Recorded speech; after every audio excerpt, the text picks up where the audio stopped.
You've been negotiating with reality your entire life without even noticing it. Every time something didn't go the way you expected, your mind quietly began the argument.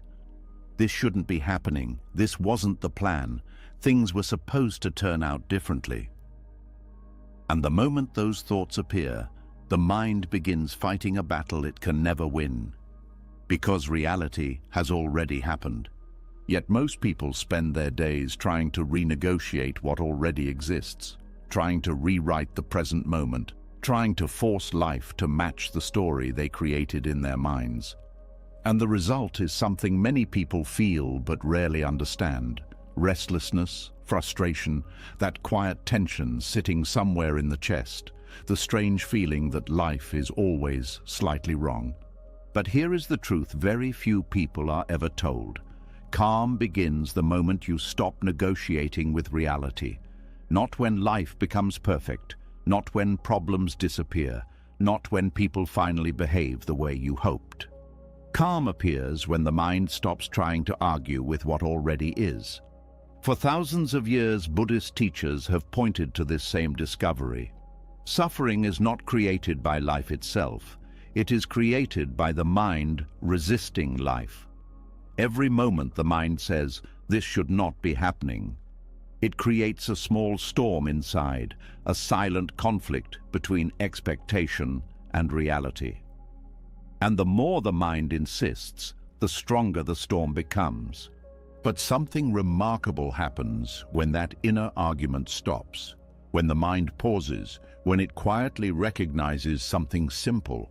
This is what is happening right now. In that moment, the struggle loosens, the tension softens, and the mind begins to settle like water after a stone has stopped disturbing the surface.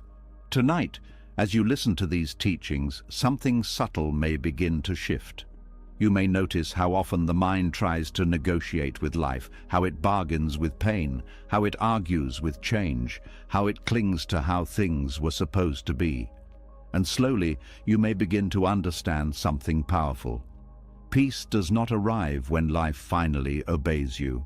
Peace arrives when the mind stops trying to control what cannot be controlled. When the fight against reality finally ends, something unexpected appears: clarity, stability, a calm that does not depend on circumstances.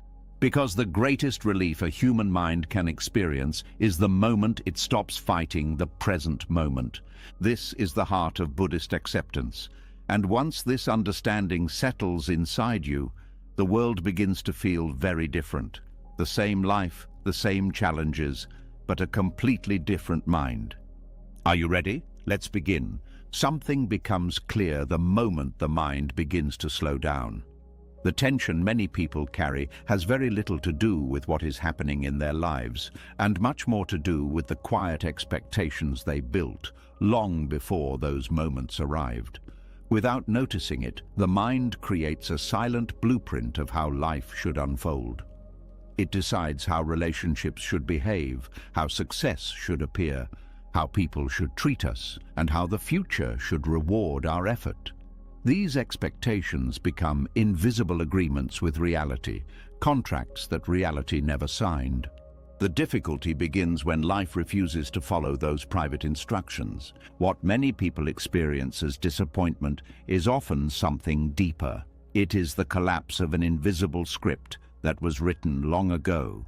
That is where the next lesson quietly begins. A strange sadness often appears when life refuses to follow the story people expected. Plans fail. Relationships move in directions no one predicted. Opportunities vanish without explanation. At first, it feels like life has betrayed something important. But when examined carefully, the real source of pain is often not the event itself. The pain comes from the distance between what happened and what the mind believed should have happened. Long before events unfold, the mind quietly writes a script. It imagines the timeline of success. It pictures the shape of relationships. It predicts how certain efforts will be rewarded. These imagined outcomes begin to feel real, even though they exist only in thought. When reality later moves in a different direction, the mind experiences the moment as a violation. Something feels wrong, even though nothing in the natural order of life has actually been broken. This is one of the most subtle illusions human beings live inside. People rarely realize they are comparing reality to a story that never existed outside their own expectations. The moment comparison begins, calm disappears. The mind begins to protest, argue, analyze, and replay events again and again. Each repetition strengthens the belief that life should have unfolded differently. Buddhist teachings speak often about this habit of the mind. They explain that suffering frequently grows from attachment to imagined outcomes. The problem is not hope or planning. Those can be useful. The problem begins when imagined outcomes quietly turn into emotional demands. The mind no longer sees them as possibilities. It begins to treat them as promises life was supposed to keep. When those promises are broken, frustration appears. Yet life itself did not create those promises. The mind created them. This explains why two people can experience the same event and feel completely different emotions. One person may see an unexpected change as an inconvenience. Another may see it as a disaster. The difference is rarely the event itself. The difference is the strength of the script that existed before the event arrived. Many people carry these scripts for years without realizing it. A person may believe that hard work guarantees success. Another may believe that loyalty guarantees lasting relationships. Someone else may believe that kindness guarantees fairness from others. These ideas may sound reasonable, but life rarely operates according to neat emotional equations. Reality is not a system designed to fulfill personal expectations. It moves according to countless causes and conditions that no single person controls. When the mind refuses to accept this, tension grows quietly in the background of everyday life. Every unexpected event begins to feel like evidence that something has gone wrong. The mind begins searching for explanations, blaming circumstances, other people, or itself. But Buddhist wisdom points to a different direction. It suggests looking not at the event itself, but at the expectation that existed before it. When that expectation becomes visible, something interesting happens. The mind begins to realize that much of its frustration came from comparing life to an imagined version of how it was supposed to unfold. This realization can feel uncomfortable at first. The mind often resists letting go of its private scripts. Those stories provide a sense of control. They create the illusion that life can be predicted if the right effort is applied. But over time, it becomes clear that holding those scripts too tightly creates more suffering than clarity. Life unfolds through change, uncertainty, and countless influences that no individual can fully manage. When expectations try to impose rigid structure on that movement, conflict appears. The quiet relief people search for often begins when this comparison slowly fades. When the mind stops asking why reality did not match its imagined version, it begins to see the present moment more clearly. Events become simpler. Situations no longer carry the heavy weight of what they were supposed to be. Instead, they appear as they are. This shift may sound small, but it changes the emotional landscape of the mind. Energy that was once spent arguing with reality becomes available again. The endless replaying of events begins to quiet down. Calm starts to appear in spaces where tension once lived. Many people discover this during moments when they finally stop asking certain questions. Questions like, why did this happen to me? Or why didn't life work out the way it should have? When those questions lose their urgency, the mind becomes lighter. The present moment stops feeling like an opponent that must be corrected. This does not mean becoming passive or indifferent. Acceptance in Buddhist teachings is often misunderstood in this way. Accepting reality does not mean approving of every event or refusing to take action when change is possible. Instead, it means recognizing the difference between reality itself and the story the mind created around it. When that difference becomes visible, a quiet freedom appears. The mind no longer has to force life into a particular shape before it allows itself to feel calm. People who learn this lesson often notice something surprising. The moment they stop demanding that life follow a specific script, their ability to respond wisely actually improves. When the mind is no longer clouded by disappointment or resistance, it becomes easier to see what the present situation truly requires. Clarity replaces frustration. This clarity also softens the emotional shock of change. Life constantly evolves in ways that no one can fully predict. Relationships shift, goals evolve, circumstances transform. When the mind insists that everything remain consistent with its original expectations, each change feels like a personal loss. But when expectations loosen, change begins to feel less threatening. It becomes part of the natural movement of life, rather than evidence that something has gone wrong. Buddhist teachers often compare this understanding to standing beside a river. The water is constantly moving, never repeating the same shape twice. Trying to freeze the river in place would be impossible. Yet many people attempt something similar with life itself. They try to preserve moments, relationships, and outcomes exactly as they imagined them. The moment reality moves forward, they experience that movement as loss. But when the mind stops trying to freeze the river, something remarkable happens. The flow becomes beautiful instead of threatening. Each moment becomes something to observe rather than something to control. This shift does not remove all difficulty from life. Painful events still occur, loss still happens, challenges still appear. The difference is that the mind no longer adds an extra layer of suffering by insisting that those events should not exist. This is where calm quietly begins, not because life has become easier, but because the mind has stopped fighting what is already here. Many people spend years chasing peace through external changes. They try to organize their lives so perfectly that nothing unexpected can disturb their emotional balance. But the world rarely cooperates with that plan. Unexpected events will always appear.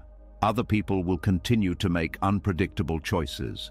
Circumstances will change without warning. Peace built on perfect conditions can never remain stable. But peace built on acceptance has a different foundation. It does not require life to behave in a particular way before calm is allowed to exist. Instead, calm appears the moment the mind releases its demand that reality follow its script. At first, this release may feel like giving something up. The mind may believe it is losing control or abandoning hope. But with time, a deeper understanding begins to grow. What is actually being released is not control, because that control never truly existed. What is being released is the illusion that life was supposed to follow a specific storyline. Once that illusion loosens, the present moment becomes easier to inhabit. Attention shifts away from imagined versions of the future and begins to settle in what is actually happening. This is where awareness becomes powerful. Without the constant comparison between reality and expectation, the mind becomes more attentive. It begins to notice details that were previously hidden beneath layers of frustration. The sound of a quiet moment, the rhythm of breathing, the small movements of daily life that were once ignored while the mind was busy arguing with how things should have been. Acceptance reveals these details because the mind is no longer distracted by resistance. This is why Buddhist teachings often describe acceptance not as surrender, but as clarity. It removes the distortion created by expectations and allows reality to appear as it truly is. And within that clarity, calm grows naturally. There is no need to force it, no need to chase it. Calm emerges because the conflict between life and expectation has finally softened. The mind begins to understand something simple but profound. Life was never obligated to follow the script it imagined. Once this becomes clear, the pressure to constantly correct reality fades away. What remains is a quieter relationship with life, one that allows events to unfold without immediate judgment, one that no longer treats every unexpected moment as a mistake. And in that space, the mind becomes ready to see another important truth about acceptance. Something subtle begins to appear once the mind recognizes the illusion of the life it expected. The comparison between reality and expectation slowly loses its grip. Yet, even after that realization, another habit quietly continues beneath the surface. The mind may no longer cling so tightly to the script it once believed in, but it still reacts to the present moment with a kind of resistance that is easy to overlook. This resistance does not always appear as anger or obvious frustration. Sometimes it shows up as quiet tension, a tightening inside the chest, or a constant feeling that something about this moment should be different. And that quiet resistance reveals another truth that Buddhist teachings have observed for centuries. Much of human suffering grows from the simple act of arguing with the present moment. Something curious happens the moment the mind decides that what is happening right now should not be happening. The body may still be sitting in the same room, breathing the same air, surrounded by the same conditions, yet inside the mind, a conflict begins.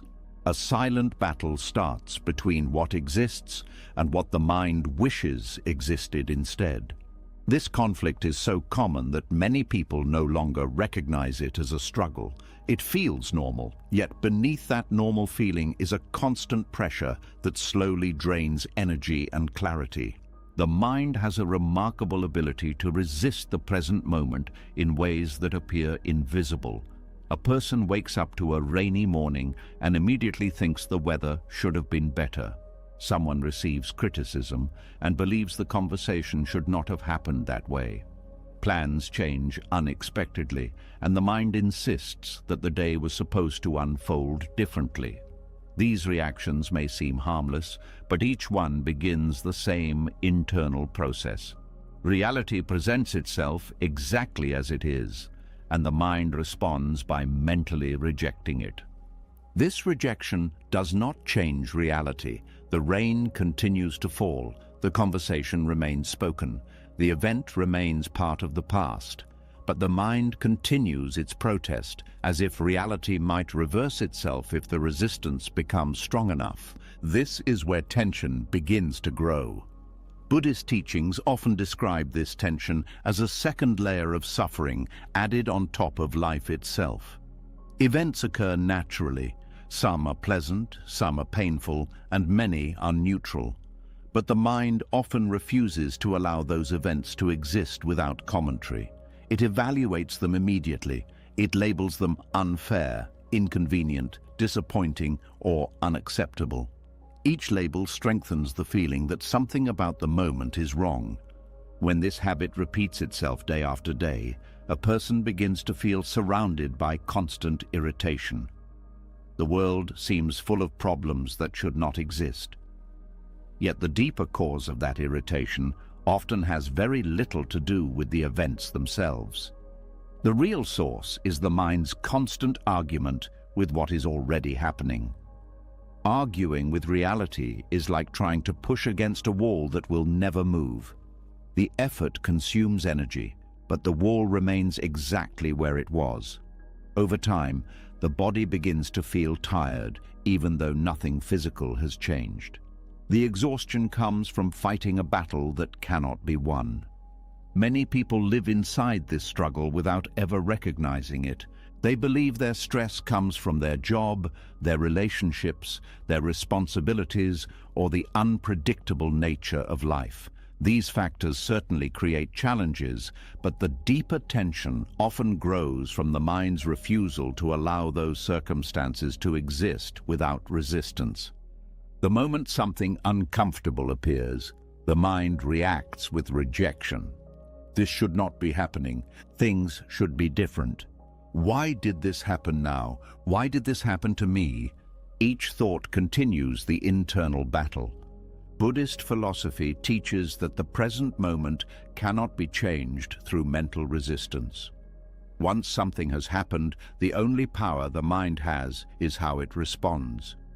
Yet the mind often behaves as if its protest might somehow alter the reality that has already arrived.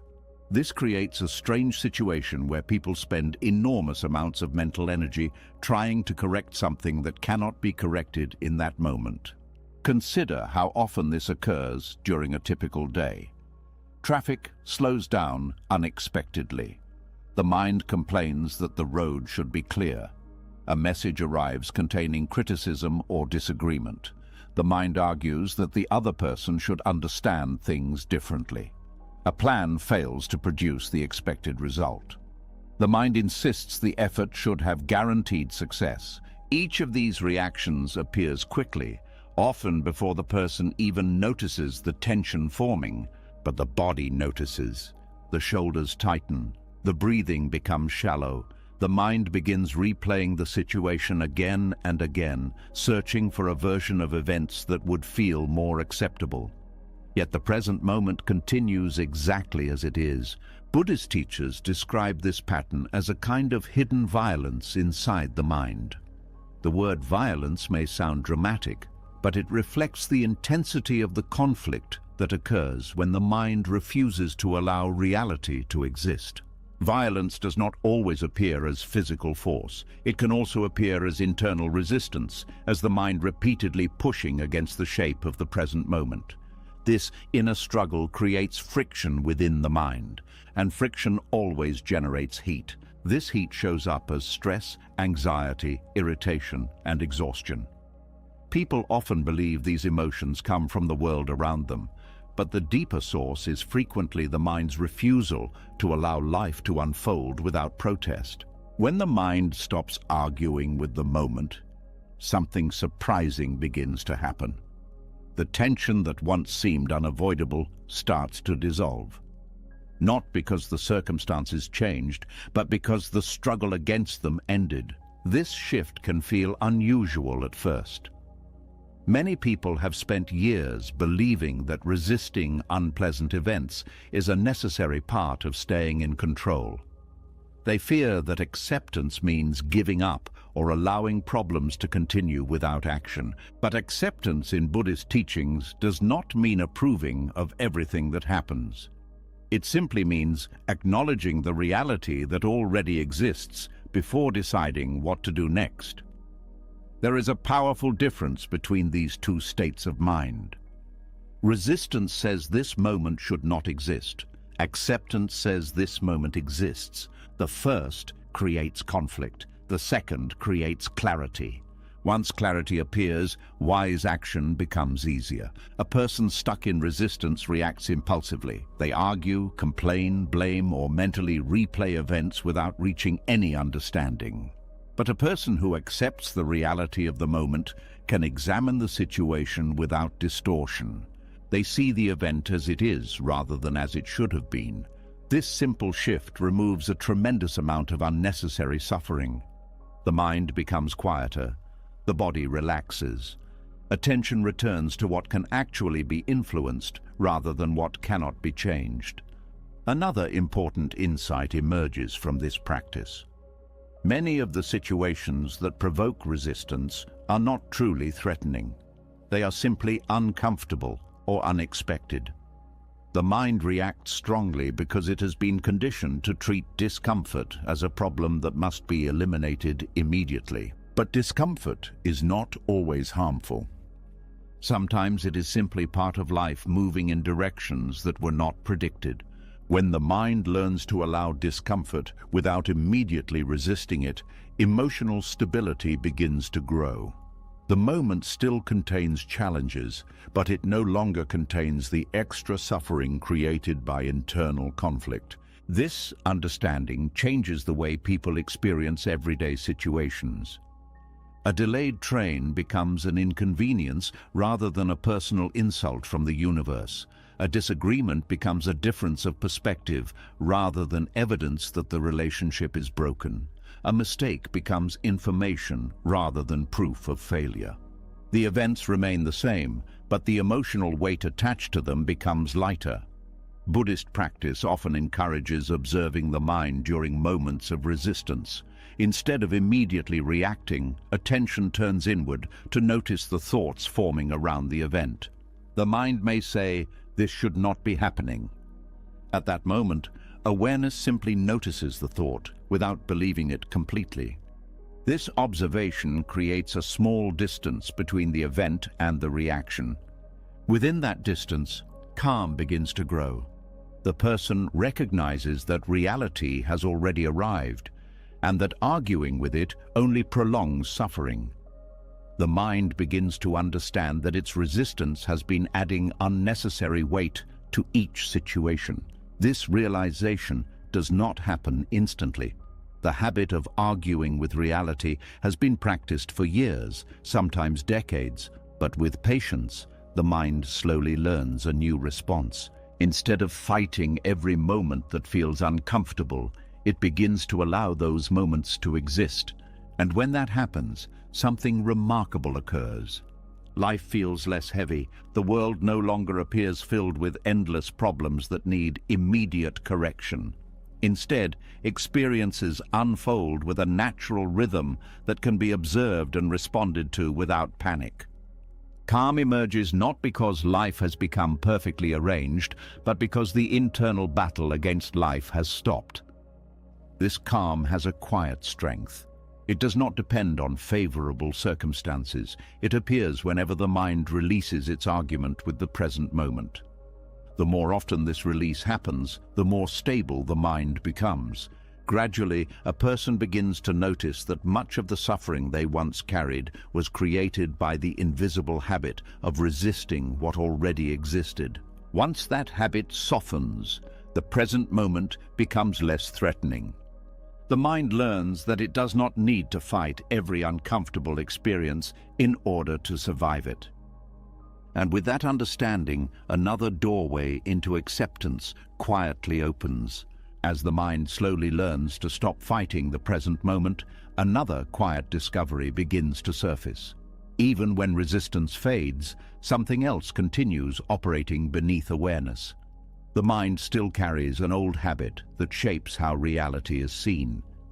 Events rarely arrive in the mind exactly as they happened. Instead, they pass through a subtle filter made of memories, expectations, fears, and desires. This filter quietly rewrites what took place, turning simple moments into complex stories. And once those stories take hold, the mind begins reacting not to reality itself, but to the version it created. This reveals another important truth that Buddhist teachings have long observed. The mind constantly reshapes reality through the stories it tells itself. A quiet curiosity appears when someone begins paying attention to the way the mind interprets events. The world outside may be simple and direct, yet inside the mind, every event quickly becomes part of a larger narrative. A single sentence spoken by another person can transform into a long chain of assumptions. A small mistake can grow into a story about personal failure. A delayed message from a friend can turn into worry about rejection or conflict. These stories form quickly, often before the mind even realizes it is creating them. This process happens so naturally that many people believe the story is the event itself. They assume that what they feel must be the truth of what happened. But Buddhist teachings invite a deeper look. They suggest that the mind rarely experiences reality without adding its own interpretation first. Instead of seeing events clearly, the mind immediately reshapes them to match existing beliefs, fears, and desires. This habit begins early in life. From childhood onward, the mind learns to interpret situations based on past experiences. If someone has been criticized frequently, the mind becomes sensitive to signs of disapproval. If someone has experienced betrayal, the mind becomes quick to detect potential threats in relationships. These patterns develop slowly, but once they form, they influence how nearly every event is understood. When something happens, the mind rarely asks what actually occurred. Instead, it quickly asks what this event means. Meaning is created through personal stories, and those stories often contain far more imagination than reality. Buddhist philosophy describes two powerful forces that shape these interpretations. One is craving, the mind's desire for certain outcomes, experiences, or identities. The other is aversion, the mind's attempt to avoid discomfort, loss, or unpleasant emotions. Together, these forces quietly distort perception. When craving is present, the mind looks for evidence that supports what it wants to be true. It highlights signs of success, approval, or opportunity. At the same time, it may ignore details that suggest uncertainty or difficulty. The mind builds a hopeful narrative that makes reality appear more favorable than it may actually be. Aversion works in the opposite direction. When the mind fears pain or rejection, it searches for signs of danger. A neutral comment may suddenly feel like criticism. A minor problem may appear catastrophic. The mind constructs a story that magnifies potential threats. Neither of these interpretations reflects reality clearly. Both are shaped by emotional preferences rather than by direct observation. This is why two people can witness the same situation and walk away with completely different conclusions. Each mind filters the event through its own patterns of craving and aversion. The result is not objective truth, but a personalized version of reality. Consider how quickly the mind rewrites events during everyday conversations. Someone may speak briefly without much emotion. One listener interprets the tone as calm and neutral. Another listener perceives it as distant or cold. A third listener feels the words were slightly critical.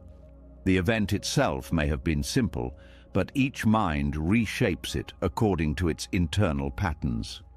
These interpretations then influence emotional reactions. If the story created by the mind suggests rejection, sadness may follow.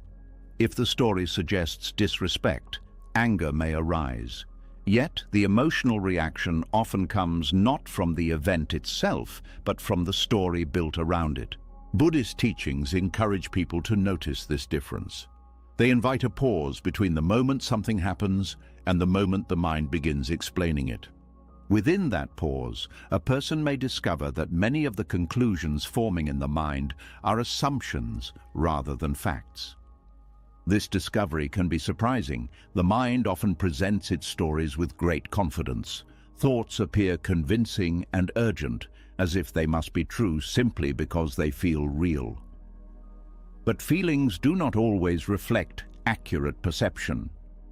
Once someone begins observing the storytelling habit of the mind, a deeper clarity begins to emerge. They realize that the mind is constantly editing reality.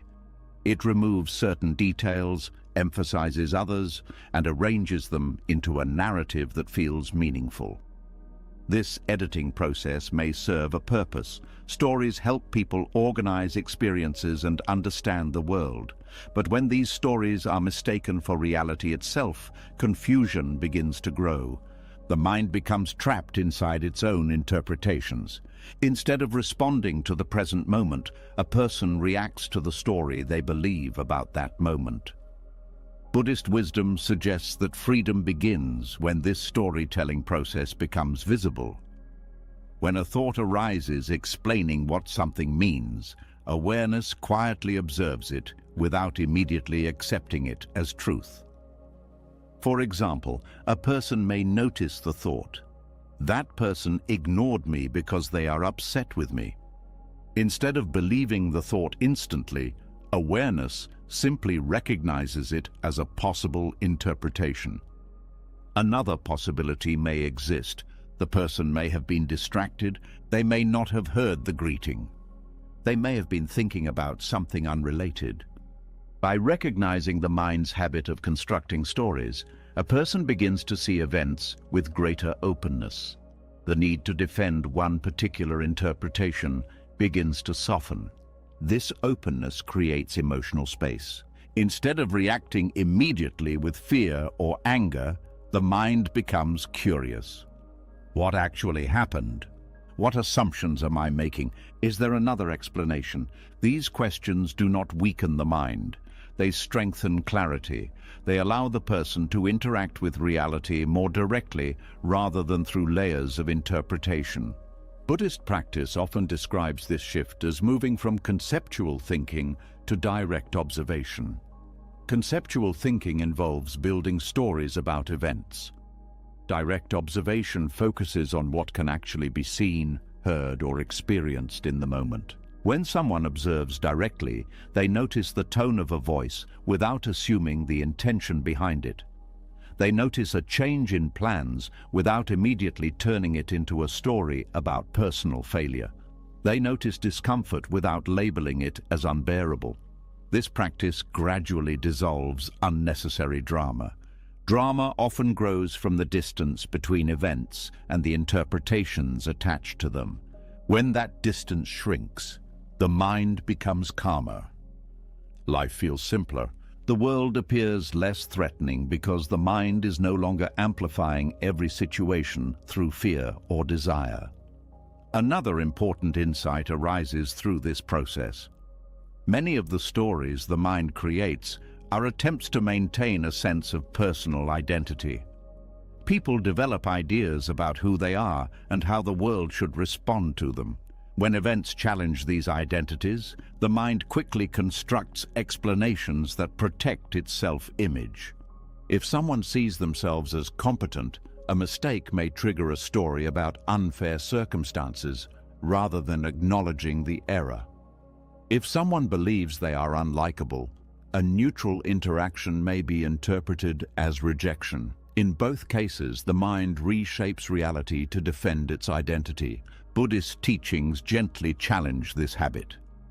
They encourage observing how identity influences perception. When this influence becomes visible, the mind becomes less rigid. Experiences are allowed to exist without immediately confirming or threatening a personal story about the self. This flexibility creates emotional stability. The mind no longer needs to rewrite every event to maintain a certain identity. It becomes more comfortable, allowing reality to appear as it is. With this shift, acceptance becomes easier.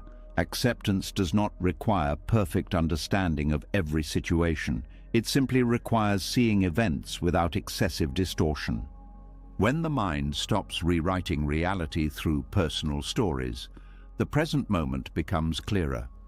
A disagreement remains a disagreement rather than proof of betrayal. A mistake remains a mistake rather than evidence of personal inadequacy.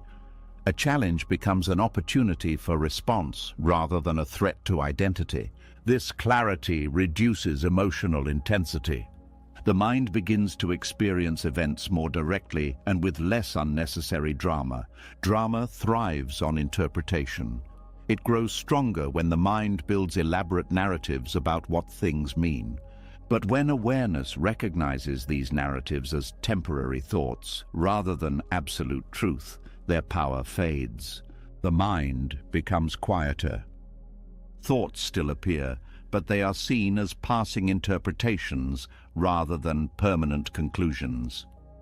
This quiet mind responds to life differently. Instead of reacting impulsively, it observes first. Instead of assuming the worst, it remains open to multiple possibilities. Instead of defending personal stories, it focuses on what is actually present. This shift transforms daily experiences. Conversations become clearer, decisions become calmer, relationships become less burdened by misunderstandings created by imagined stories. Life begins to feel more spacious because the mind is no longer crowded with endless interpretations. And within that spaciousness, acceptance grows naturally. Reality no longer needs to be rewritten in order to feel acceptable. It can simply be seen. When the mind reaches this level of clarity, it begins to understand another quiet truth about human experience. As the mind begins to see how easily it rewrites reality through its own stories, another layer of understanding slowly appears. Even when the stories quiet down, there is still a deep expectation hiding beneath many reactions. It is the belief that life should unfold with fairness, that effort should be rewarded, kindness should be returned, honesty should be respected, and good intentions should lead to good outcomes. This belief feels natural and comforting, but when reality refuses to follow this pattern, something heavy begins to grow inside the mind. A quiet bitterness appears, a feeling that something in the world is fundamentally wrong. And that feeling reveals another truth that Buddhist teachings have observed for centuries. Much of human suffering grows from the silent demand that life must be fair. There is a certain shock that many people experience when life refuses to behave according to the rules they believed in. A person works hard for years and still loses an opportunity. Someone treats others with kindness but receives betrayal in return. A dishonest individual seems to succeed while an honest one struggles quietly. These moments create a deep sense of injustice inside the mind. The reaction feels immediate and powerful. Something about the situation feels unacceptable. The mind begins searching for explanations. It wants to restore balance. It wants to believe that somehow the world will correct the imbalance and fairness will eventually appear. But the more closely one observes life, the more complicated that belief becomes. Nature itself does not operate through fairness. Storms do not choose where they land based on who deserves difficulty. Illness does not select its targets by measuring kindness or morality. Opportunities appear in places that do not always correspond to effort or character. Events unfold through countless conditions that exist far beyond individual control. When the mind expects life to operate according to a system of moral symmetry, every imbalance becomes a source of emotional pain. A person may feel anger when someone undeserving appears to benefit from circumstances. Another may feel deep discouragement when their own effort fails to produce the outcome they believed was guaranteed. These reactions grow from the same expectation, the belief that reality should distribute outcomes in proportion to merit. But Buddhist teachings gently question this belief. They suggest that the universe does not function as a judge distributing rewards and punishments in real time. Life unfolds through causes and conditions that are often invisible and interconnected in ways no individual can fully understand. This perspective does not deny the importance of ethical living. It does not say that actions have no consequences. Instead, it encourages a deeper recognition that consequences often unfold in complex and unpredictable ways. When someone expects fairness to appear immediately, disappointment becomes inevitable. Consider how often frustration arises from this expectation. A person may think, "I did everything right, so why did this still happen?" Another may ask, "Why do good people suffer while dishonest ones succeed?" These questions arise from the assumption that life must follow a clear moral accounting system, but reality rarely presents outcomes in such a simple way.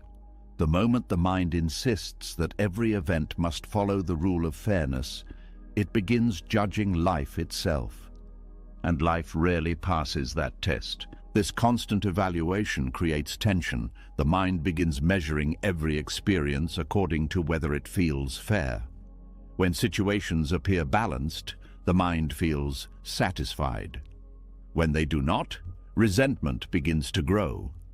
Resentment is one of the quiet forms of suffering that can remain hidden for years.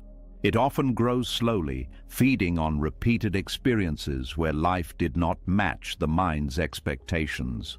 A person may carry the belief that they deserved recognition that never arrived. Another may hold on to the feeling that someone else was rewarded unfairly. Over time, these beliefs can become part of a person's emotional identity. But Buddhist wisdom suggests another way of looking at these experiences. Instead of demanding fairness from life, it encourages observing life as it actually unfolds. This observation does not deny that injustice exists. It simply acknowledges that reality is not obligated to organize itself around human ideas of fairness. When this understanding settles into the mind, something begins to change. The emotional pressure to constantly judge life begins to fade. Instead of asking why events are unfair, the mind begins asking a different question. Given what has happened, what is the wisest response now? This shift is subtle but powerful. The first question leads to frustration because it focuses on something that cannot be changed. The second question focuses on the present moment and the actions still available. The mind moves from protest to clarity. Clarity reveals that fairness is not always the foundation of peace. Peace often emerges when the mind stops demanding that life justify itself. This understanding does not make a person passive. It does not encourage ignoring injustice or avoiding meaningful action. Instead, it removes the emotional burden created by expecting the world to behave according to a personal moral design. When that burden fades, a person can still work toward improvement in the world, but they do so without the bitterness that comes from unmet expectations. They understand that their responsibility lies in their actions, not in controlling how the universe distributes outcomes. This perspective creates a quiet resilience. A person who no longer demands fairness from every event becomes less vulnerable to disappointment. When challenges appear, the mind does not collapse into resentment. Instead, it observes the situation and adapts. This flexibility allows emotional stability to grow. Another insight begins to appear when someone examines the idea of fairness more closely. Human judgments about fairness often depend on perspective. What appears unfair to one person may appear justified to another. Two individuals involved in the same conflict may both believe they have been treated unfairly. Each mind interprets the situation through its own experiences and expectations. This shows how subjective the concept of fairness can be. If emotional peace depends on every situation aligning perfectly with one person's definition of fairness, peace will remain fragile. But if peace grows from accepting that life will sometimes appear uneven, it becomes far more stable. Buddhist teachings often encourage compassion as a response to these realities. When the mind no longer focuses on judging fairness in every moment, it becomes easier to recognize the shared vulnerability of human life. Everyone experiences loss, confusion, and unexpected difficulty. The person who seems fortunate today may face hardship tomorrow. Circumstances shift constantly in ways that no one can fully control. This recognition softens the impulse to compare outcomes. Instead of asking why someone else succeeded or failed, the mind begins to understand that life's movements are complex and often unpredictable. Within this understanding, a deeper form of calm appears. It is a calm that does not depend on the world behaving according to personal expectations. It is a calm rooted in the acceptance that life unfolds through countless causes and conditions beyond individual control. Once this perspective grows stronger, the emotional grip of unfairness loosens. A person may still recognize injustice when it appears, but they no longer carry the expectation that life must correct every imbalance immediately. They focus instead on living wisely within the reality that exists. This approach removes a tremendous amount of emotional weight. The mind becomes less preoccupied with comparing outcomes and more attentive to how each moment can be met with clarity and compassion. Over time, bitterness begins to dissolve. The energy once spent resenting life's unevenness becomes available for understanding, creativity, and meaningful action. Peace grows quietly in that space. It grows not because the world has suddenly become fair, but because the mind has stopped demanding that fairness must appear before calm is allowed to exist. This freedom is subtle but profound. The mind no longer feels trapped in endless judgment. Reality is allowed to unfold as it does, while the person focuses on responding with awareness rather than resentment. This shift opens the door to a deeper stability. And as the mind continues to release its expectations about how life should behave, another quiet insight begins to emerge about the nature of control itself. As the mind slowly releases its demand for fairness, another expectation quietly begins to reveal itself. Beneath the surface of many frustrations lives a deeper desire that most people rarely question. It is the desire for life to be orderly, predictable, structured in ways that feel safe and understandable. People want events to follow clear sequences. They want causes to lead neatly to effects. They want effort to produce visible progress. And when life refuses to follow this orderly structure, something inside the mind begins to panic. Confusion appears, anxiety grows. Yet Buddhist teachings point to another truth that becomes clearer with observation. Reality has never promised to be neat, and much suffering begins when the mind insists that it must be. A quiet discomfort often arises when situations feel uncertain or disorganized.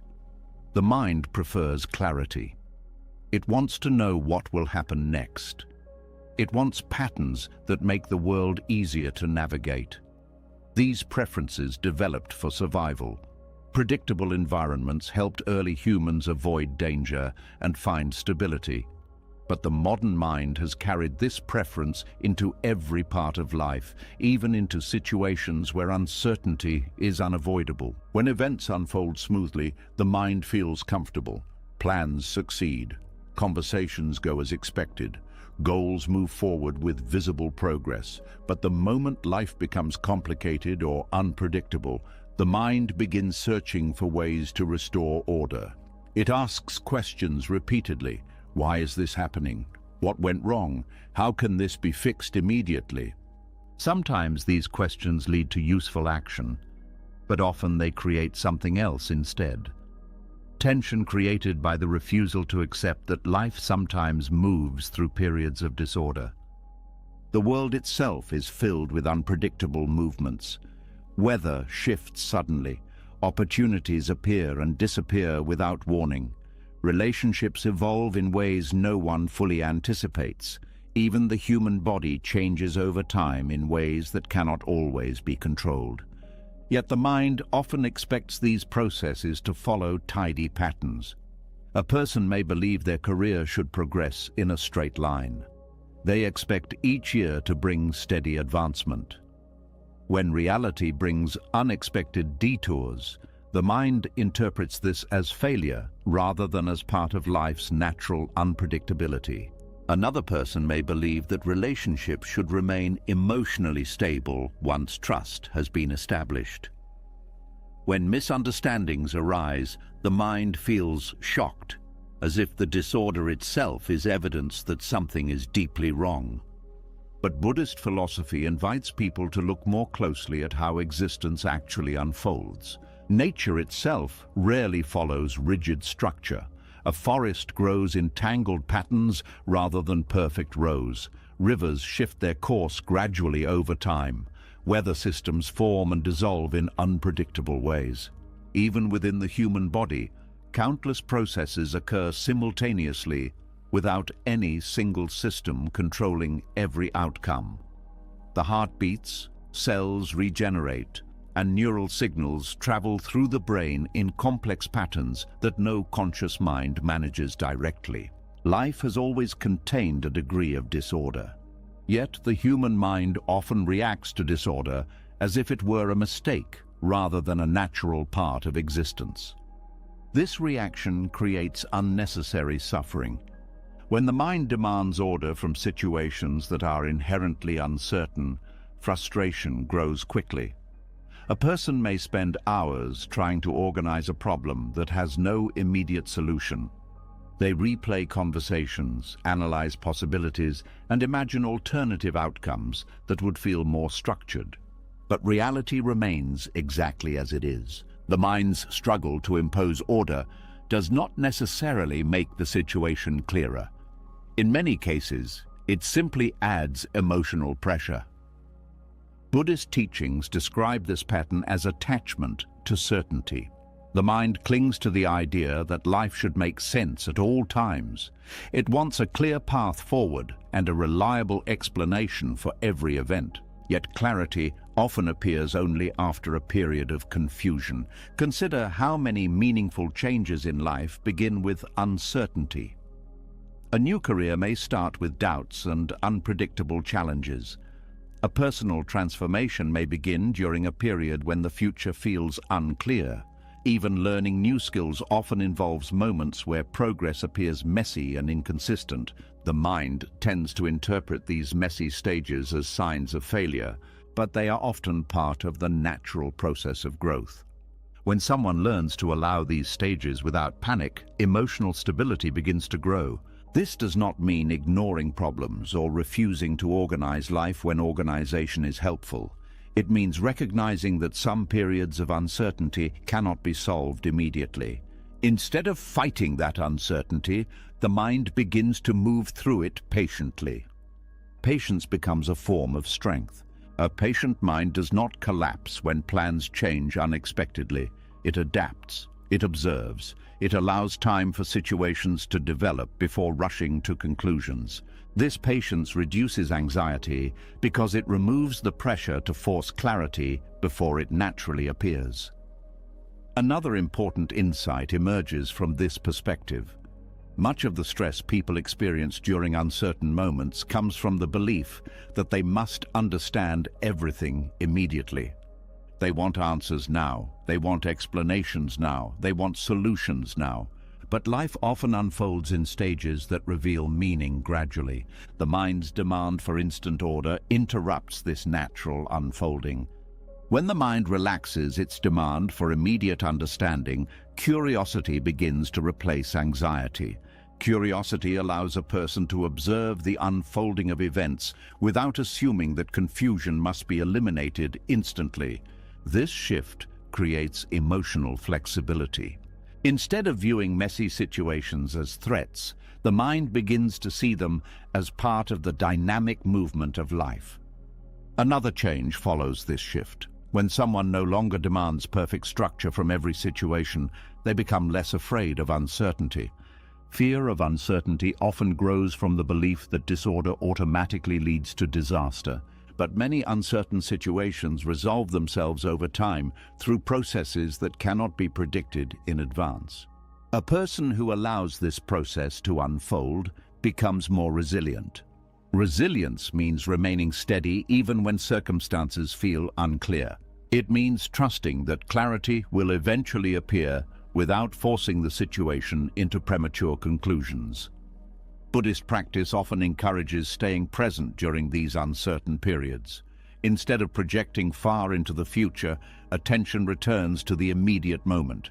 Breathing continues, small tasks are completed, conversations happen naturally.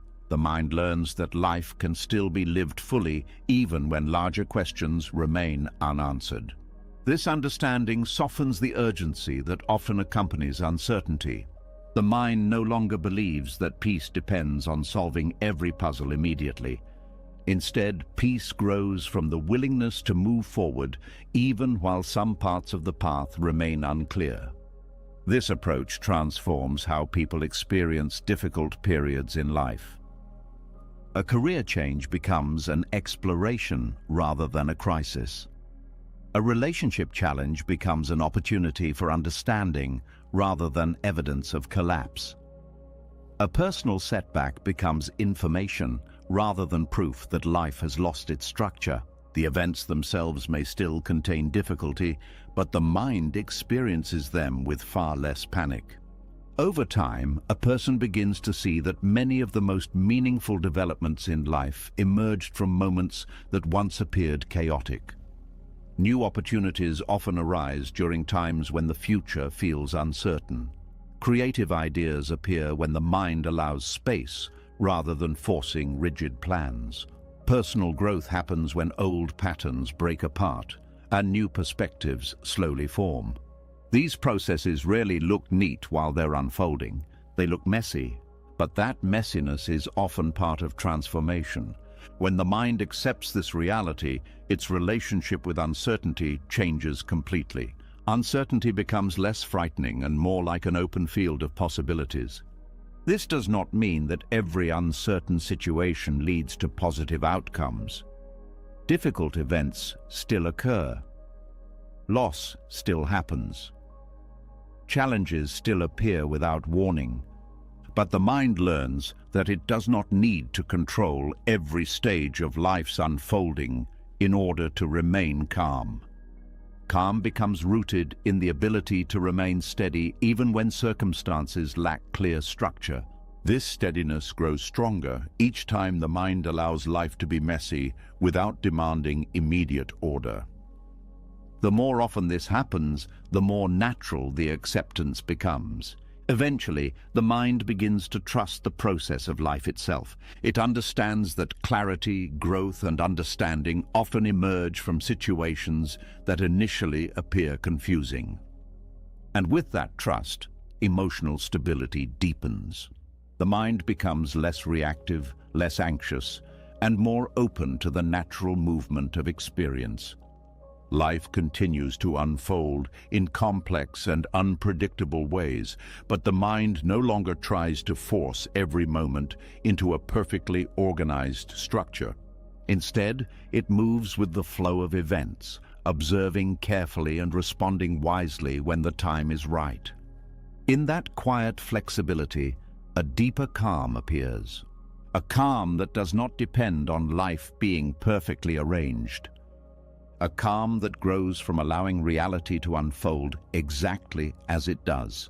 And as this calm strengthens, the mind begins to recognize yet another hidden habit that often disturbs inner peace. As the mind slowly learns to allow uncertainty and disorder without panic, another quiet pattern begins to reveal itself. Even when people accept that life will not always be neat or predictable, a deeper habit often continues in the background. It is the tendency to negotiate with pain. When discomfort appears, whether emotional, physical, or psychological, the mind immediately begins searching for ways to escape it.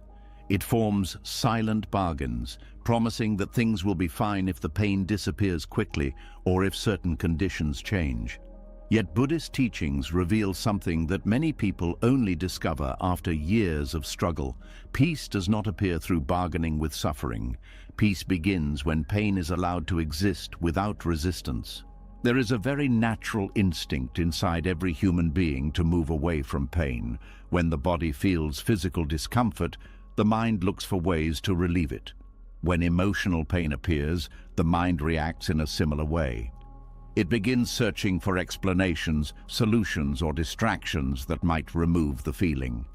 This reaction seems sensible at first. After all, avoiding pain has helped humans survive for thousands of years. But emotional pain operates differently from physical danger. When the mind tries to escape it too quickly, it often becomes stronger. Instead of dissolving, the feeling becomes tangled in layers of resistance. One of the most common ways this happens is through emotional bargaining. The mind begins forming quiet agreements with life. It tells itself things like, if this problem goes away, then I will feel calm again. If that person apologizes, then the pain will stop. If I can just fix this situation, then everything will be fine. These thoughts appear innocent, but they carry a hidden message. They suggest that peace is only possible if pain disappears first. The mind begins waiting for the moment when discomfort will finally end.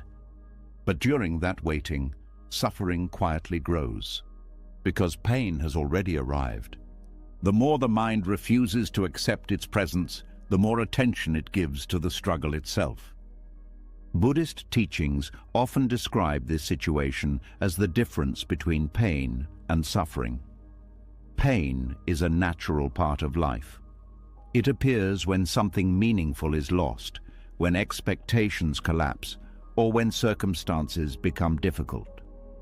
But suffering is created by the mind's attempt to push pain away. The mind begins repeating thoughts such as this should not be happening, or this feeling must stop immediately. Each repetition tightens the emotional tension. Instead of allowing pain to move through the mind like a passing storm, resistance traps it inside. Many people experience this during moments of grief. The loss of someone important creates a deep and natural sadness. But the mind often struggles to accept that sadness. It asks questions that have no immediate answers. Why did this happen now? Why did it happen this way? What could have been done differently? These questions often reflect the mind's attempt to negotiate with reality. If the right explanation appears, perhaps the pain will disappear. But grief does not operate through logical solutions. It moves through emotional processes that require time and acceptance. When the mind allows grief to exist without trying to remove it immediately, something surprising happens. The emotion begins to move naturally. Sadness rises and falls like waves rather than remaining frozen.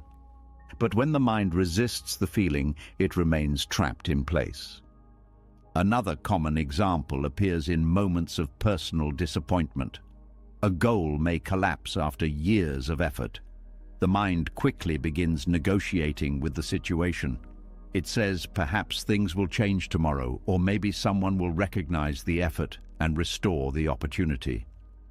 Hope can be useful in many situations, but bargaining with pain often keeps the mind stuck between acceptance and denial. The person cannot move forward because part of the mind is still waiting for reality to reverse itself. This waiting prolongs the emotional struggle. Buddhist wisdom encourages a different response. It suggests meeting pain with honest awareness rather than negotiation. Instead of asking how quickly the feeling can disappear, the mind simply observes the experience itself. What does the emotion feel like? Where is it present in the body? Is it changing moment by moment? This observation may sound simple, but it changes the relationship between the mind and the feeling. The mind stops treating pain as an enemy that must be defeated. Instead, it treats pain as a temporary experience that can be understood. When this shift happens, the emotional pressure often begins to soften. The mind no longer spends energy trying to escape the feeling. It simply allows the experience to unfold. Over time, this approach creates emotional resilience. A resilient mind does not collapse when pain appears. It recognizes that discomfort is part of the human experience. Just as the body heals after physical injury, the emotional system also moves through natural cycles of recovery. But that recovery requires space. Resistance blocks that space, and acceptance creates it. Another insight begins to emerge through this practice. Much of the fear surrounding emotional pain comes from the belief that the feeling will last forever. The mind tells itself that sadness or anxiety will never end. This belief increases the urge to negotiate with the feeling. But when someone observes emotions carefully, they begin to see something different. Feelings constantly change. Even intense emotions rise and fall over time. They may return in waves, but they rarely remain fixed at the same intensity. This observation weakens the mind's urgency to escape them immediately. The person begins to trust that emotions can be experienced without destroying their sense of stability. Buddhist meditation practices often train the mind to sit with uncomfortable emotions without reacting impulsively. During these practices, attention remains on the breath or on the sensations in the body, while emotions appear and fade naturally. This training teaches the mind that pain can exist without needing immediate solutions. It also reveals something else that is deeply important. Pain often carries information. Sadness may reflect the value of something that was lost. Fear may reveal a sense of vulnerability. Anger may indicate that a boundary has been crossed. When the mind rushes to escape these feelings, it often misses the understanding they contain. But when the mind allows the emotions to exist, their meaning becomes clearer. This clarity transforms the experience of pain. The feeling is no longer seen as an obstacle to be eliminated. Instead, it becomes part of the human experience that can deepen wisdom and compassion. Another shift occurs when people stop bargaining with pain. They begin to realize that peace does not require the complete absence of discomfort. Peace can exist alongside difficult emotions. A calm mind may still experience sadness, uncertainty, or loss, but it no longer feels overwhelmed by the need to eliminate those feelings instantly. This balance creates a deeper form of emotional stability. Instead of chasing constant happiness, the mind becomes capable of holding both pleasant and unpleasant experiences with equal awareness. This ability reflects one of the central teachings of Buddhism: equanimity. Equanimity does not mean indifference. It means maintaining inner balance even while emotions move through the mind. When equanimity grows, emotional bargaining begins to disappear. The mind no longer says, "I will only feel calm when this pain is gone." Instead, it understands that calm can exist even while pain is present.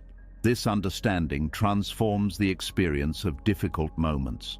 The person no longer feels trapped in an endless negotiation with life. They allow reality to unfold, including the emotions that arise from it. This acceptance does not remove pain completely, but it removes the extra suffering created by resistance. Over time, the mind begins to trust its own capacity to experience emotions without being destroyed by them. This trust reduces fear, and when fear fades, the urge to negotiate with pain fades as well. The mind becomes quieter. Emotions move through it like weather patterns passing across the sky. Some storms may be intense, but none of them last forever. In that quiet understanding, peace begins to grow, not because life has become painless, but because the mind has stopped demanding that pain must disappear before calm can exist. And as this realization deepens, another layer of acceptance slowly begins to reveal itself within the mind. As the mind gradually learns to stop bargaining with pain, a quieter realization begins to surface. Even when someone accepts that discomfort cannot always be avoided, another habit often continues working in the background. The mind begins searching for explanations. It wants answers. It wants the final piece of information that will make everything make sense. It wants closure. Many people believe that peace will finally arrive when they understand exactly why something happened. Yet Buddhist wisdom reveals a difficult truth that becomes clearer with reflection. Not every chapter of life ends with an explanation, and the endless search for closure can quietly trap the mind in the past.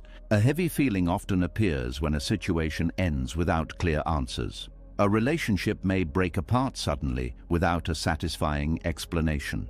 A career opportunity may disappear without anyone explaining why.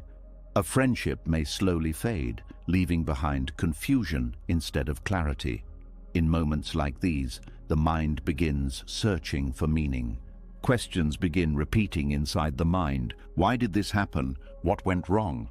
Was there something that could have been done differently? What did the other person truly think? These questions seem natural. The human mind prefers stories that feel complete.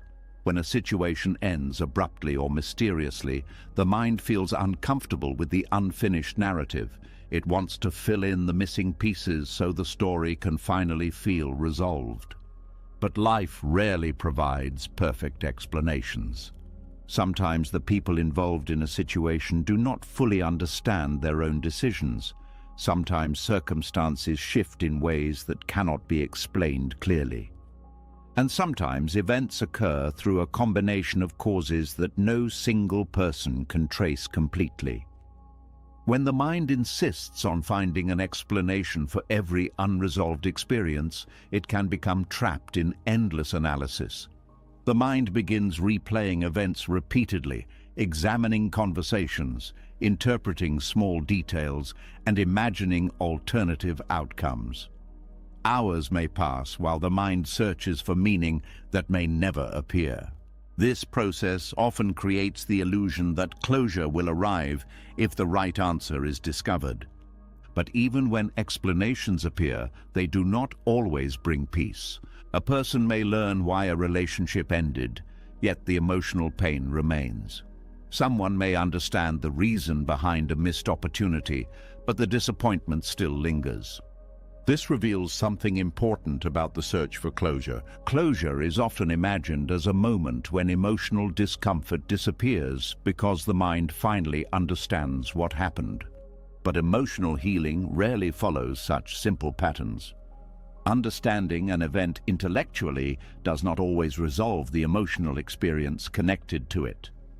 Buddhist teachings encourage looking at this search for closure from another perspective. They suggest that the mind's desire for final explanations is often another form of resistance. Instead of accepting that an experience has ended without complete understanding, the mind tries to hold on to the situation until it feels resolved. This holding creates emotional stagnation. A person may continue thinking about a past event long after it has ended, not because the event is still active, but because the mind refuses to allow the story to remain unfinished. The result is a strange form of attachment. Instead of letting the experience move into memory, the mind keeps it alive through constant questioning. Each time the event is replayed, the emotional charge surrounding it becomes stronger. The person remains mentally connected to the situation even though it no longer exists in the present moment.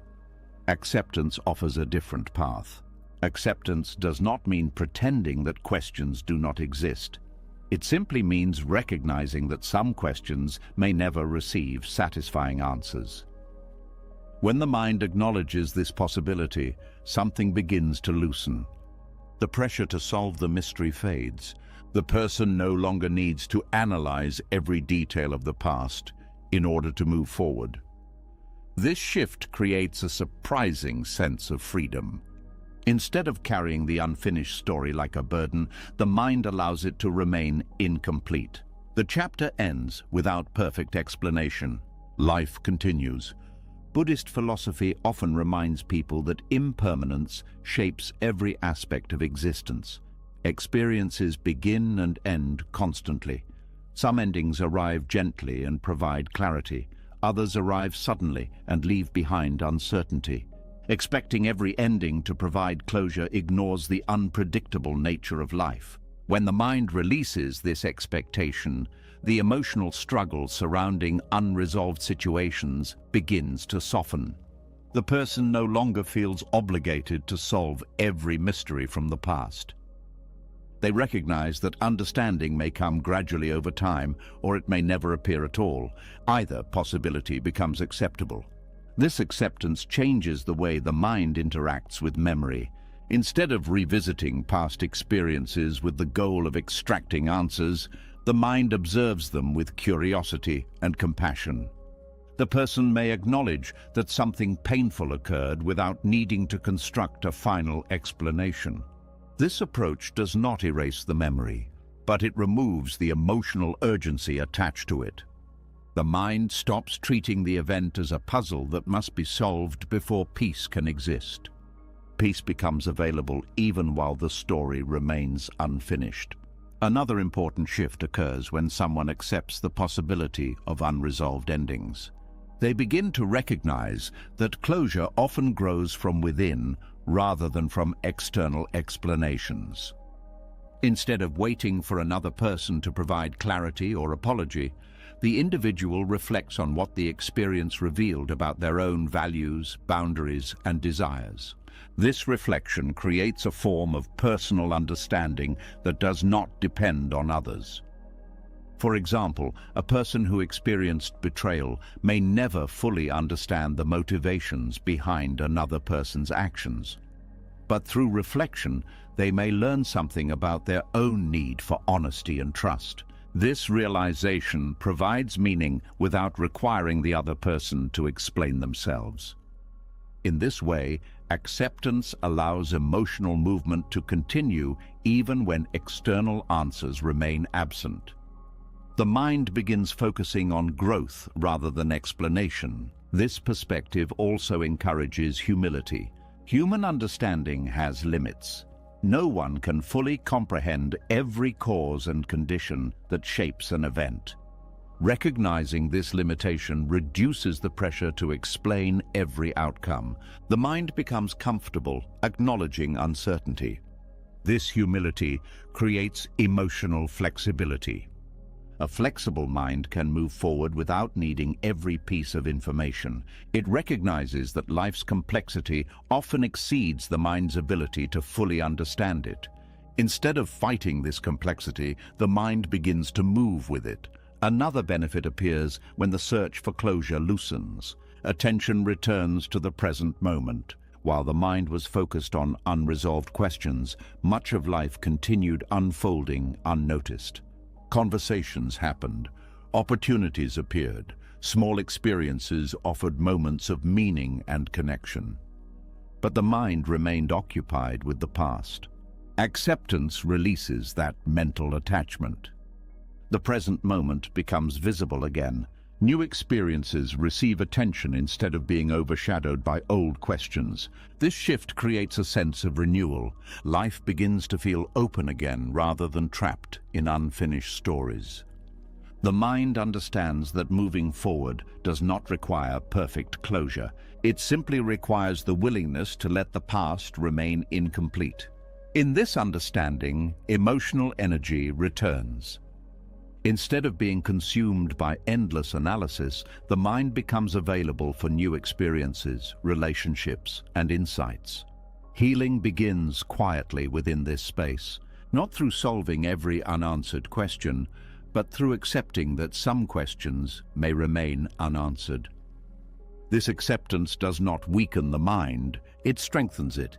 It allows the individual to walk forward with clarity even while parts of the past remain mysterious. Life becomes less about solving every emotional puzzle and more about responding wisely to what unfolds next. Within that freedom, the mind discovers that peace does not depend on perfect explanations.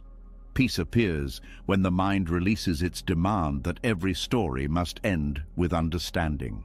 And as this realization settles more deeply, another important lesson about acceptance begins to reveal itself. As the mind gradually learns to move forward without demanding closure, another subtle realization begins to appear. Even when a person accepts that some questions may never be answered, a powerful impulse still remains. It is the urge to repair what has already reached its end. The mind often believes that every broken situation must be fixed, every damaged relationship must be restored, and every painful event must somehow be corrected. Yet life contains moments when effort no longer changes the outcome. In those moments, the struggle to repair what cannot be repaired becomes its own form of suffering. This reveals another quiet truth that Buddhist teachings often emphasize. True acceptance requires courage because it asks the mind to recognize when action must give way to surrender. A difficult emotional tension appears when people encounter situations that cannot be reversed. The mind immediately begins searching for solutions. It asks what could still be done. It wonders if one more conversation, one more attempt, or one more effort might restore what has been lost. This instinct grows from the human desire to control outcomes. People want to believe that persistence can solve every problem. In many areas of life, persistence is valuable. Effort allows people to overcome obstacles, learn new skills, and improve difficult situations.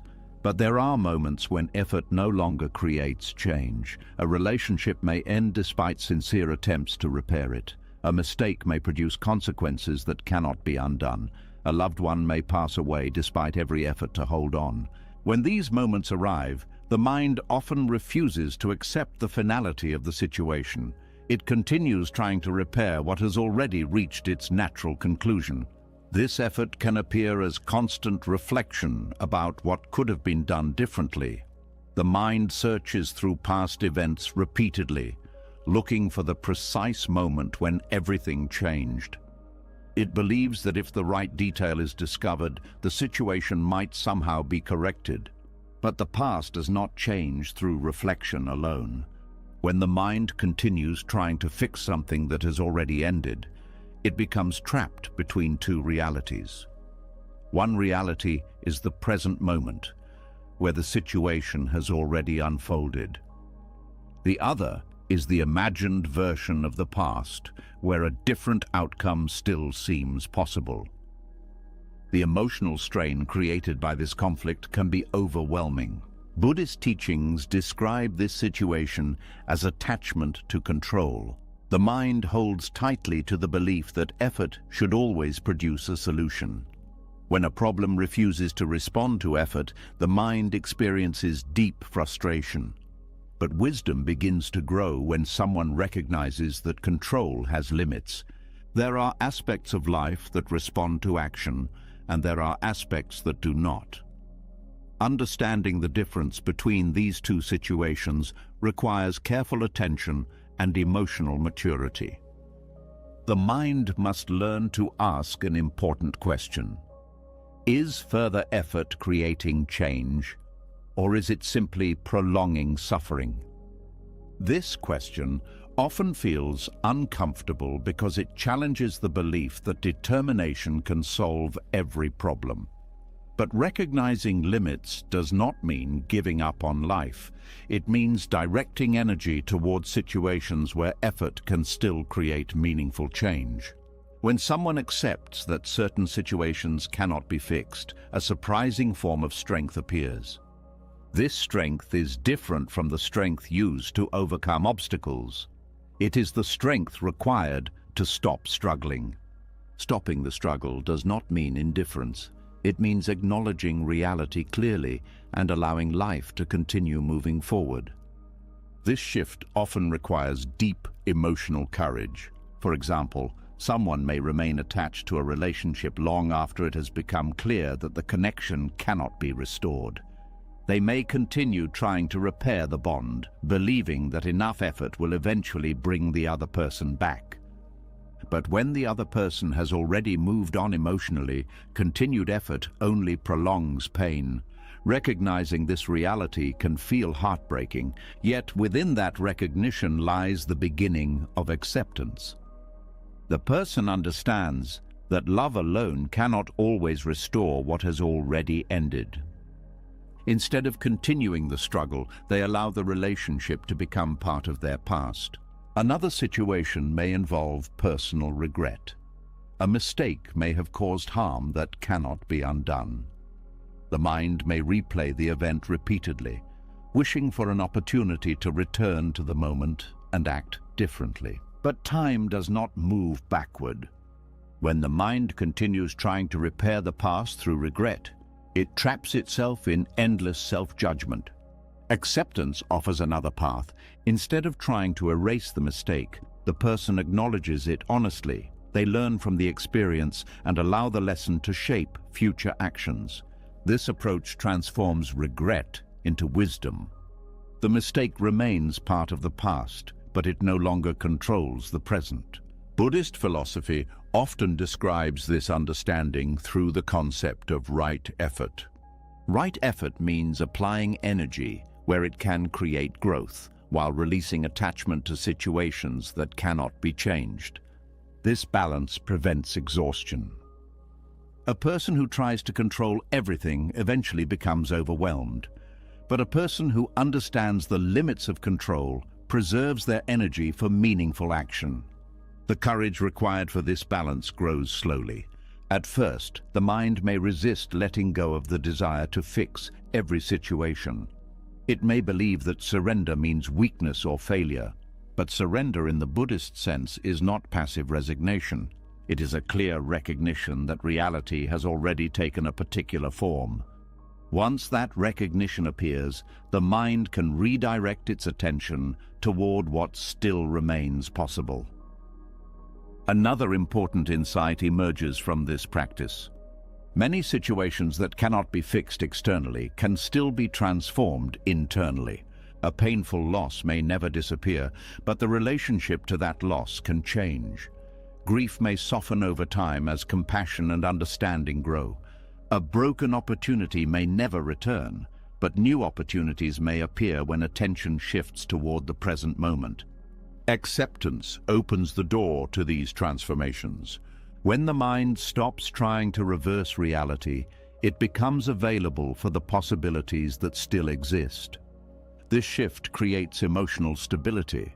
Instead of feeling trapped by circumstances that cannot be altered, the person focuses on the aspects of life that remain within their influence. They nurture relationships that are still alive. They pursue goals that are still possible. They cultivate understanding that supports personal growth. Life continues moving forward. Another benefit appears when someone learns to stop fixing what cannot be fixed. Their relationship with control becomes healthier. Instead of believing that control must extend over every aspect of life, they recognize that life includes both effort and surrender. Effort shapes the future through wise action. Surrender allows peace with what has already happened. These two forces work together. Without effort, life becomes passive. Without surrender, life becomes a constant struggle. The balance between them creates resilience. Resilience allows the mind to remain steady even when events unfold beyond personal control. This steadiness is not cold or distant. It is grounded in understanding. The person accepts the reality of loss, change, and uncertainty without losing their capacity for compassion or hope. They continue engaging with life while recognizing that some outcomes cannot be forced. This awareness gradually transforms the emotional landscape of the mind. Situations that once felt like personal failures become part of the larger movement of life. Instead of resisting the flow of events, the person learns to move with it. Calm grows within that movement. Not because life has become easier, but because the struggle to control every outcome has ended. Within this calm, a deeper sense of wisdom begins to form. The mind learns that strength is not always measured by how much can be repaired. Sometimes strength is measured by the ability to release what cannot be changed. And as this understanding deepens, the mind becomes ready to explore another subtle moment in the experience of suffering. As the mind slowly learns the courage to stop fixing what cannot be fixed, another subtle realization begins to reveal itself. Letting go of control over certain outcomes brings a new kind of quiet inside the mind. Yet even after this surrender appears, a deeper process continues operating beneath the surface. Life still brings moments of pain. Loss, disappointment, confusion, and uncertainty still arise as natural parts of the human experience. But there is a particular moment that often goes unnoticed. It is the moment when simple pain quietly transforms into suffering. That transformation does not occur because of the event itself. It happens when the mind begins resisting what is already present. Buddhist teachings place great importance on noticing this moment because understanding it reveals the hidden doorway where suffering begins. There is a difference between pain and suffering that many people only begin to understand after careful reflection. Pain is an unavoidable part of living. It appears when the body becomes ill, when relationships change, when plans collapse, or when life introduces experiences that were never expected. These events create emotional or physical discomfort that arises naturally from being human. But suffering often begins after the initial pain has appeared. The mind reacts to the pain and begins to argue with it. This reaction is often subtle. A person may think, this should not be happening, or this cannot be real, or this must stop immediately. These thoughts may seem harmless, yet they create a powerful internal conflict. Reality presents a painful situation, and the mind refuses to allow it. At that moment, a second layer of distress begins forming. Pain was already present, but now resistance has been added to it. This is the moment where suffering quietly begins. Buddhist teachings often describe this transformation through simple observation. When discomfort appears, the mind has two possible responses. One response is to recognize the experience as part of the present moment. The other response is to reject it, pushing mentally against the situation as if the mind's protest might change reality. When the mind chooses rejection, the emotional weight of the experience multiplies. Instead of simply feeling sadness, the mind begins analyzing the sadness. It searches for explanations. It wonders how the situation could have been avoided. It imagines alternative realities where the event never occurred. Each of these mental reactions deepens the sense of distress. The original pain may have been temporary, but resistance extends its presence. This pattern becomes clear when someone pays attention to how their mind behaves during difficult moments. Consider a situation where disappointment arises. A person may receive news that a long-awaited opportunity has been lost. The initial feeling may be sadness or frustration. This is natural.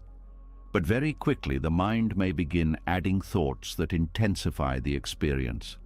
It may say this is unfair or this should not have happened after all the effort that was made. It may begin replaying events repeatedly, searching for mistakes or blaming external circumstances. These thoughts transform a single moment of disappointment into hours or days of emotional struggle. The mind has moved beyond experiencing the pain. It has begun fighting it. This fight creates suffering. Buddhist philosophy emphasizes that suffering grows not from events themselves, but from the mind's relationship with those events. When the mind resists reality, it generates tension. That tension fuels emotional distress. This process can be observed even in small, everyday experiences. A person may encounter an inconvenience, such as being delayed in traffic. The situation itself may be neutral or mildly frustrating, but the mind may react strongly, thinking this delay should not exist, or that the situation is ruining the entire day. The body begins to tighten, the mind grows restless. The delay becomes far more stressful than it needed to be. In this example, the suffering does not come from the traffic itself. It comes from the mind's refusal to accept the present moment. When acceptance replaces resistance, the emotional experience changes dramatically. The person still recognizes the delay, but the internal struggle disappears. The mind acknowledges that the situation exists and then turns its attention toward the next possible action, or simply remains present with the moment. This shift reduces tension. Another example appears in moments of emotional vulnerability. A person may experience sadness after a meaningful loss. The sadness itself may come in waves, appearing and fading naturally over time. But the mind may resist the feeling, believing that sadness represents weakness or that it should disappear quickly. The person may try to distract themselves constantly or suppress the emotion entirely.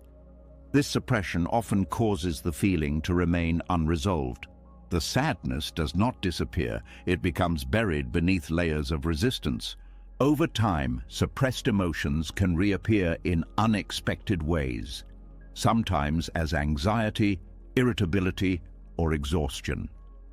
Acceptance changes this process. When the mind allows sadness to exist without labeling it as a problem that must be eliminated immediately, the emotional experience begins to move naturally. The feeling rises, expresses itself, and gradually fades. This movement prevents suffering from becoming prolonged. The key insight here is awareness. Suffering begins the moment the mind refuses to allow the present experience to exist. But most people do not notice the exact moment when resistance begins. The mind reacts automatically.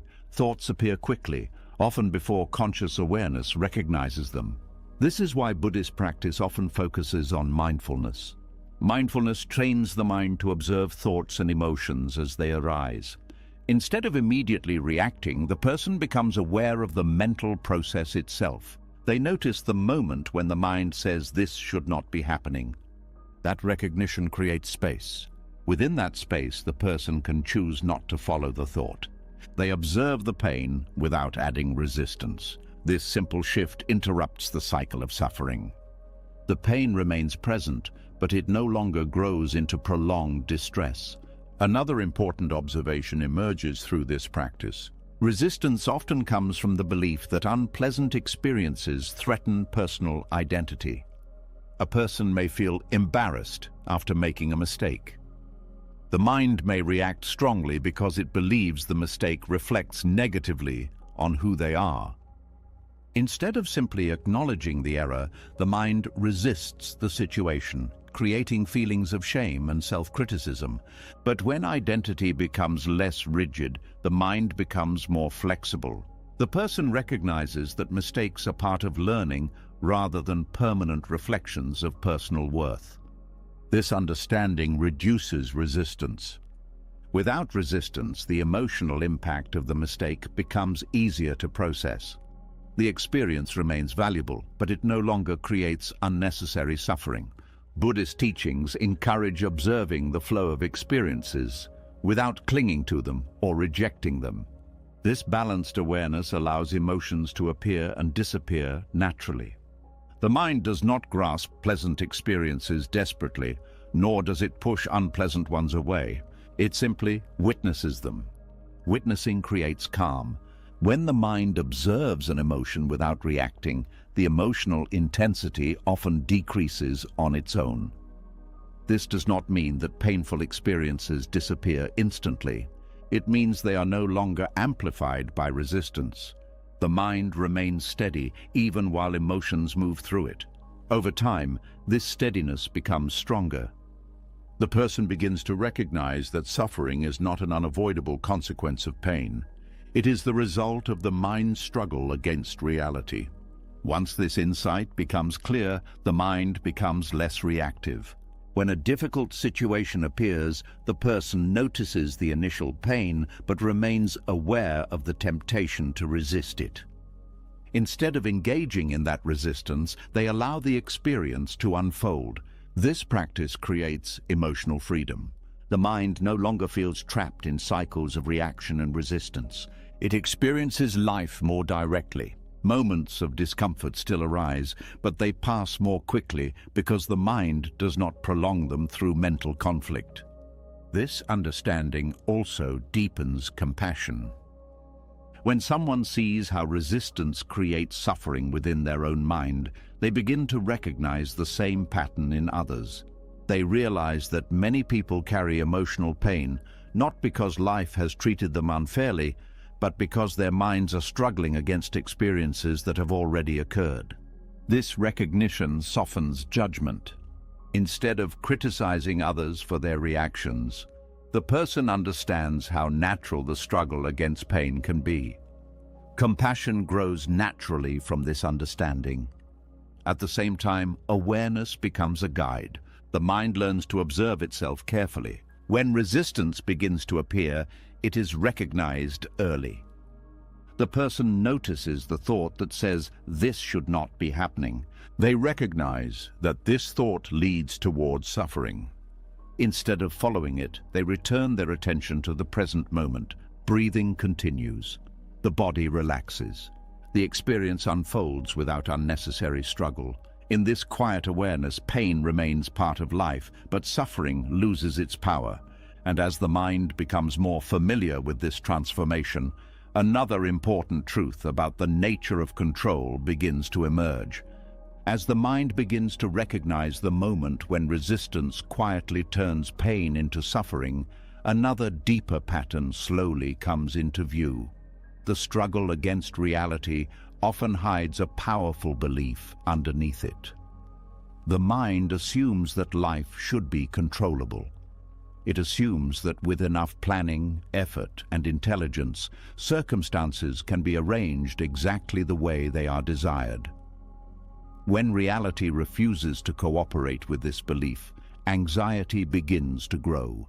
The mind tries harder.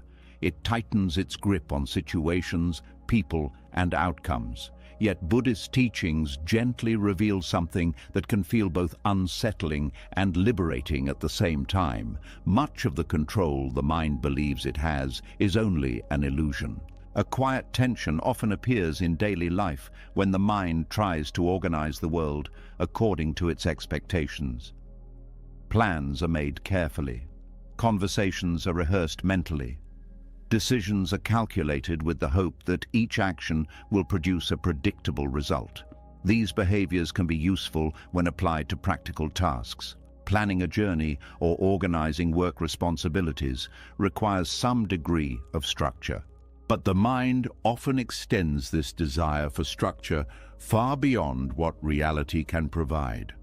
It begins trying to control outcomes that depend on countless factors outside personal influence. A person may try to control how others feel about them. They may try to control how quickly success arrives. They may try to control the exact timing of events that are shaped by complex circumstances. The moment these efforts fail, anxiety begins to appear. The mind feels responsible for managing situations that were never truly within its control. This is where the illusion begins to show itself. Control feels comforting because it creates the impression that life can be shaped exactly as desired. The mind imagines that if the right choices are made, uncertainty will disappear. But reality rarely follows such simple patterns. Consider how many aspects of life unfold beyond individual influence. The weather changes without consulting human plans. Economic conditions shift unexpectedly.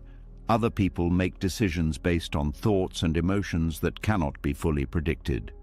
Even within the body, many processes operate independently of conscious control. The heart beats, cells regenerate, and countless biological systems maintain balance without deliberate effort. Yet the mind continues believing it should manage everything. This belief creates a constant background of tension. The mind becomes preoccupied with preventing problems before they occur. It tries to anticipate every possible difficulty. It monitors situations carefully, hoping to maintain control over outcomes. But this vigilance rarely produces peace. Instead, it generates exhaustion. Buddhist philosophy describes this situation as attachment to control. The mind clings to the belief that security can be created by organizing the world perfectly, but life remains unpredictable. When reality moves in unexpected directions, the mind interprets the change as failure rather than as a natural part of existence. This interpretation increases anxiety. For example, a person may plan a future carefully, believing that each step will lead to a specific result. When circumstances shift unexpectedly, the mind feels destabilized. It begins questioning decisions, worrying about the future, and searching for ways to regain control. But often the situation simply reflects the natural complexity of life rather than a mistake in planning. Recognizing this complexity brings a surprising sense of freedom. When the mind accepts that many outcomes cannot be controlled completely, it stops carrying the burden of managing the entire world. This does not mean abandoning responsibility. It means focusing attention on the areas where influence truly exists. There are aspects of life that can be guided through effort and intention. A person can choose how they speak, how they respond to challenges, and how they treat others. They can cultivate patience, compassion, and understanding. These choices represent genuine forms of influence, but the outcomes of these actions often depend on factors beyond individual control. Understanding this difference transforms the way the mind approaches life. Instead of trying to control everything, the person begins concentrating on actions rather than outcomes. This approach reduces anxiety because it removes the pressure to guarantee results. The person acts wisely and allows events to unfold. Another important insight emerges from this perspective. Much of the mind's attempt to control others arises from fear. A person may try to shape someone else's behavior because they fear rejection or conflict. They may attempt to guide another person's choices because they worry about potential consequences. But other people possess their own thoughts, desires, and experiences. Trying to control them often creates frustration rather than harmony. When the illusion of control fades, relationships become healthier.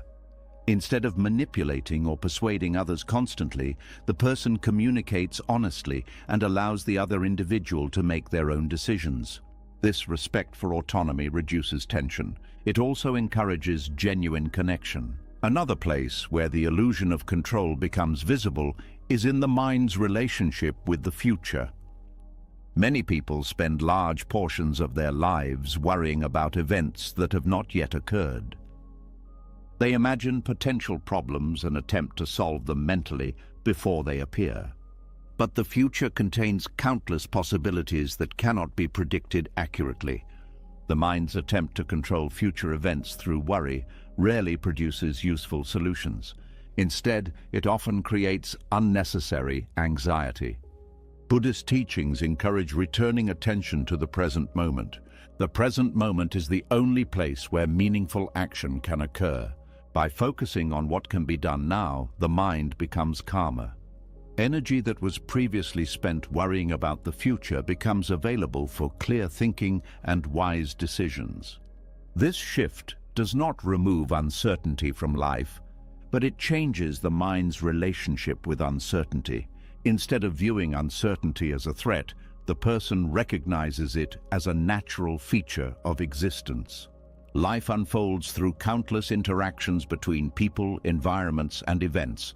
No single mind can control all of these influences. Recognizing this truth brings humility. Humility softens the need to dominate circumstances. It allows the mind to participate in life rather than trying to command it. This participation feels lighter. The person still plans and takes action, but they do so without the rigid expectation that every outcome must follow their design. This flexibility creates resilience.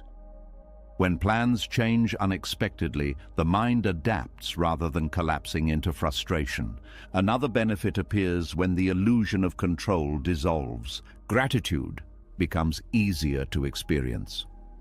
When someone believes they control every aspect of their success, they may overlook the countless factors that contributed to their achievements.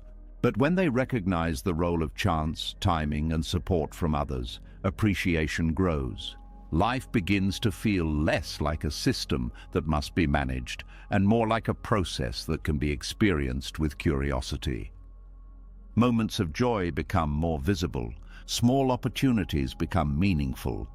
The mind becomes less preoccupied with controlling life and more attentive to participating in it.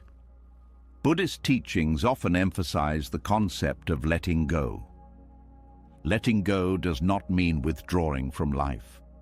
It means releasing the need to force reality into a particular shape. When this release occurs, calm begins to appear naturally. The mind no longer feels responsible for guaranteeing perfect outcomes. It focuses instead on acting with awareness and integrity. This perspective transforms daily experiences. A conversation becomes an exchange rather than an attempt to control someone's opinion.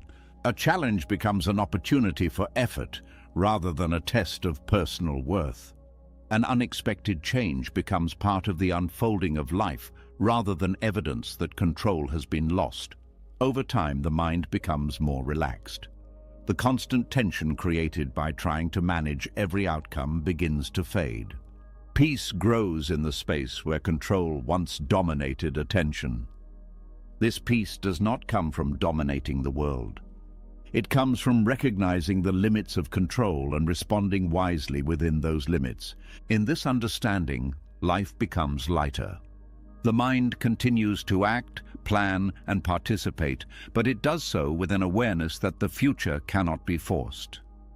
Events unfold through countless causes and conditions that no single person can fully command.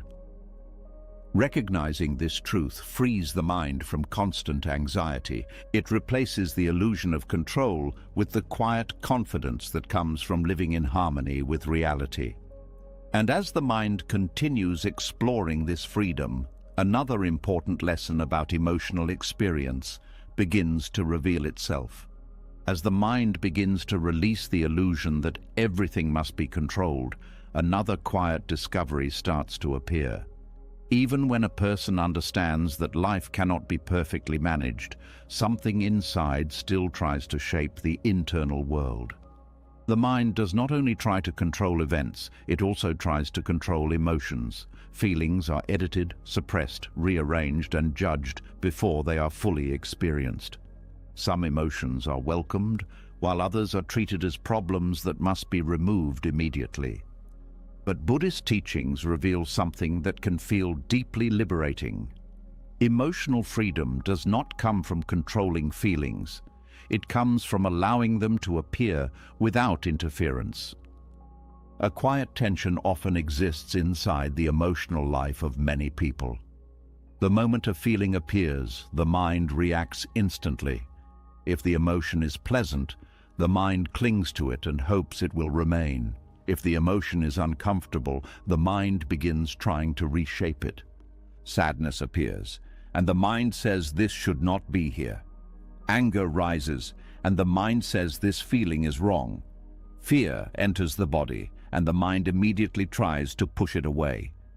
In this way, emotions rarely get the chance to simply exist. Instead, they pass through a filter of judgment. People learn this habit early in life. Children are often taught that certain emotions are acceptable, while others should be hidden. They may hear phrases like, "Do not cry," "Stop being angry," or "Do not be afraid." These messages are usually given with good intentions, but they quietly train the mind to believe that emotions must be controlled before they can be expressed. Over time, this belief becomes automatic. When a difficult emotion appears, the mind quickly begins editing it. The feeling is either suppressed or replaced with something that seems more acceptable, but emotions are not easily controlled in this way. When they are suppressed, they often remain inside the mind, waiting for another moment to surface. A person who avoids sadness may later experience unexplained heaviness.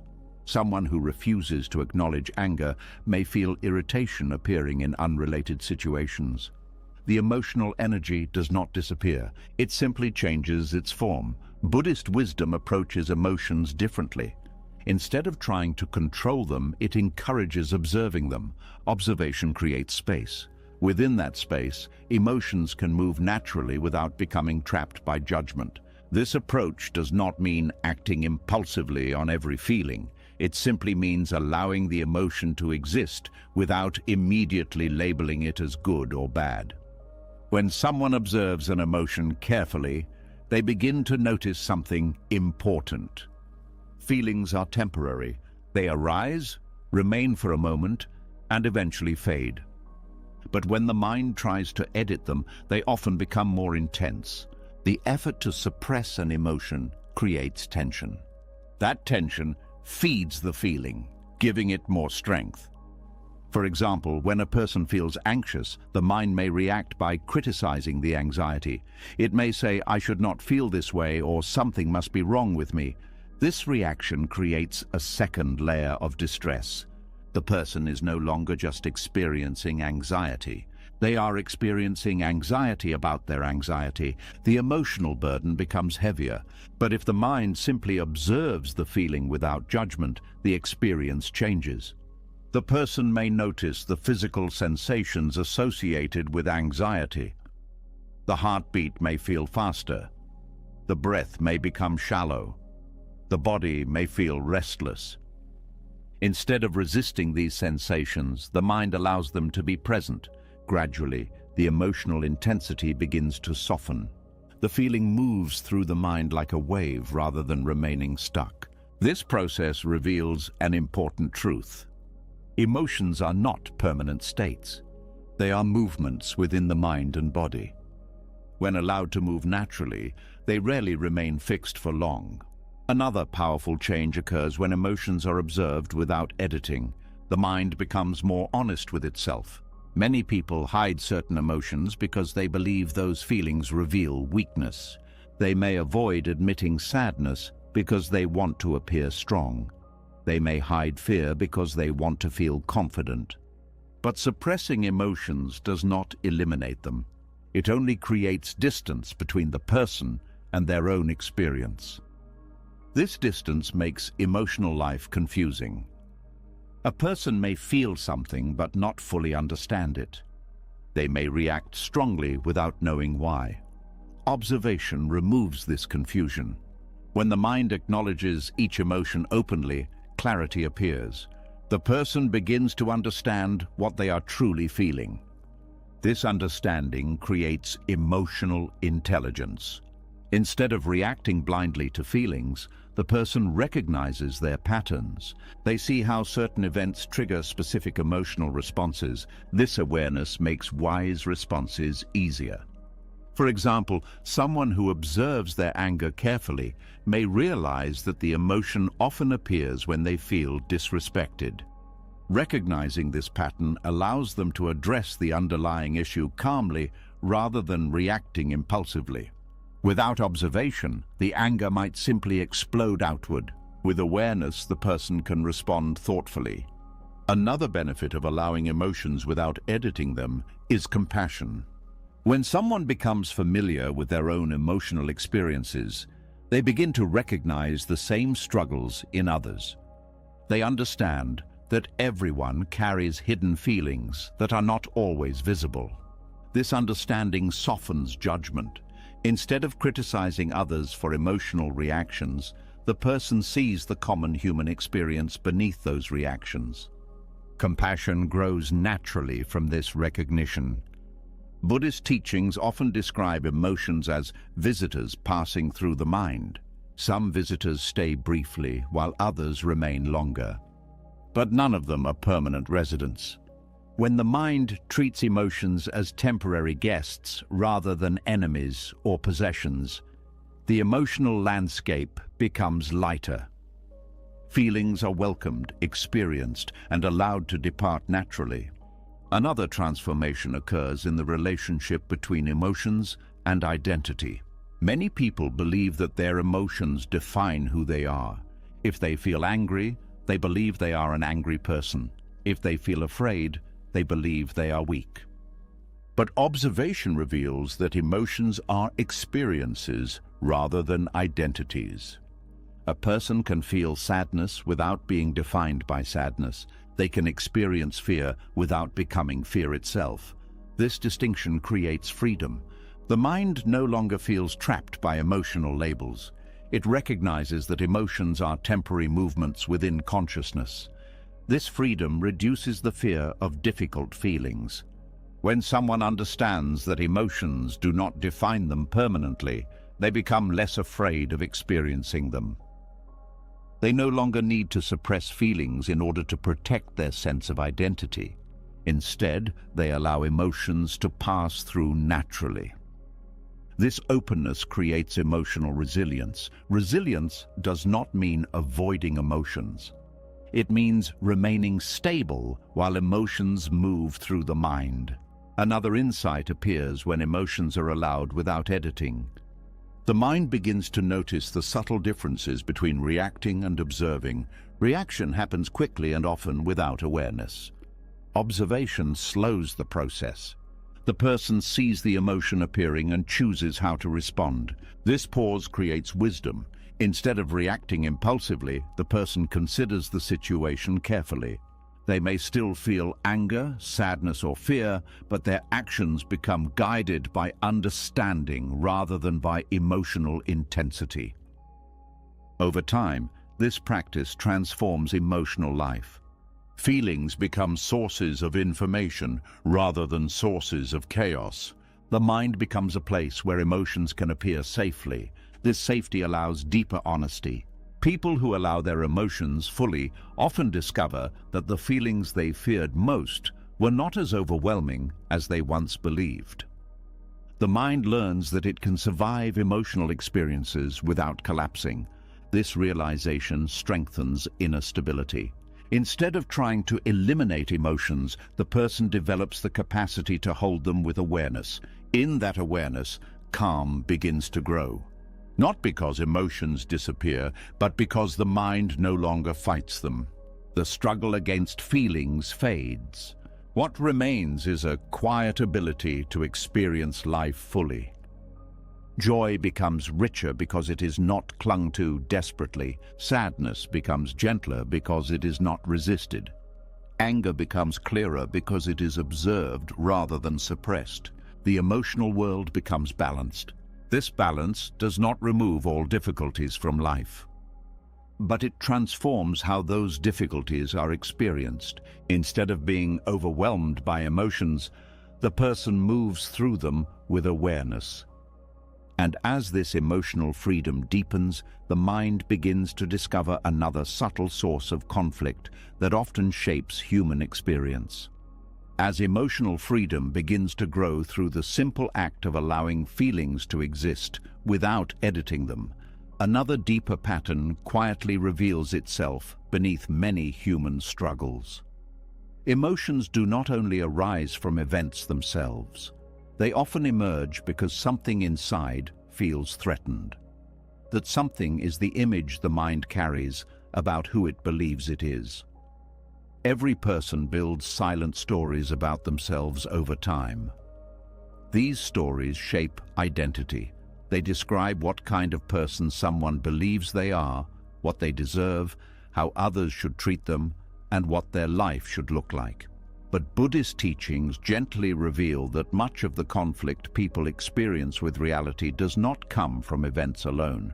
It comes from the way those events collide with the identity the mind is trying to protect. A subtle tension often appears when life refuses to follow the identity someone has built around themselves. The mind quietly holds certain expectations about who it should be in the world. A person may believe they are someone who is always respected, someone who always succeeds, someone who always remains strong, or someone who is always understood by others. These beliefs may not be spoken aloud, but they live quietly beneath everyday thoughts.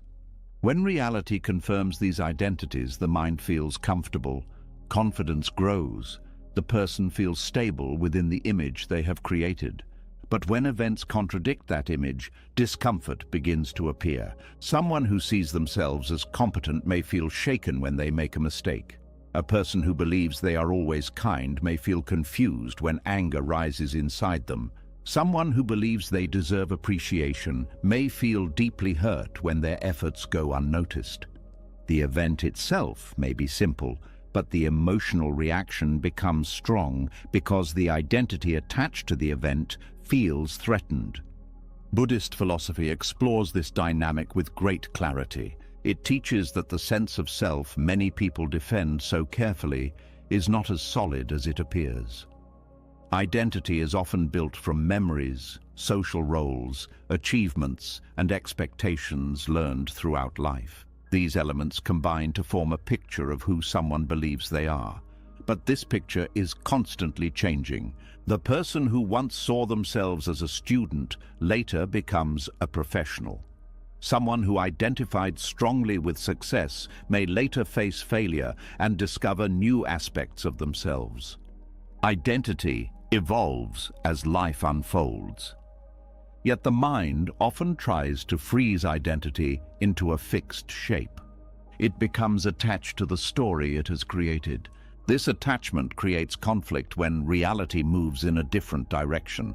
For example, a person may identify strongly with being independent. They may take pride in solving problems alone and rarely asking for help. This identity can feel empowering for many years, but eventually life may present situations that require support from others. Illness, emotional difficulty, or unexpected challenges may make independence difficult to maintain. At that moment, the person may struggle not only with the situation itself, but with the identity that feels threatened. Accepting help may feel like losing part of who they believe they are. The conflict does not arise from the need for help alone. It arises from the attachment to the identity of independence. When identity becomes flexible, this struggle disappears. The person can still value independence while recognizing that accepting support at certain moments is natural. the identity becomes less rigid.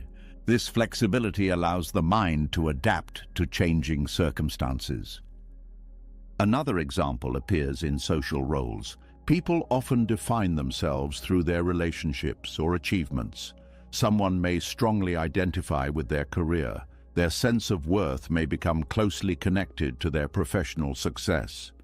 When their career progresses smoothly, their identity feels stable. But if the job changes, if a promotion is missed, or if the career path shifts unexpectedly, the person may feel lost. The emotional pain can feel overwhelming because it seems as if their identity has been damaged. Buddhist teachings suggest looking deeper into this experience. They encourage observing how identity forms in the mind. When someone examines their thoughts carefully, they may notice that identity is built from many small stories.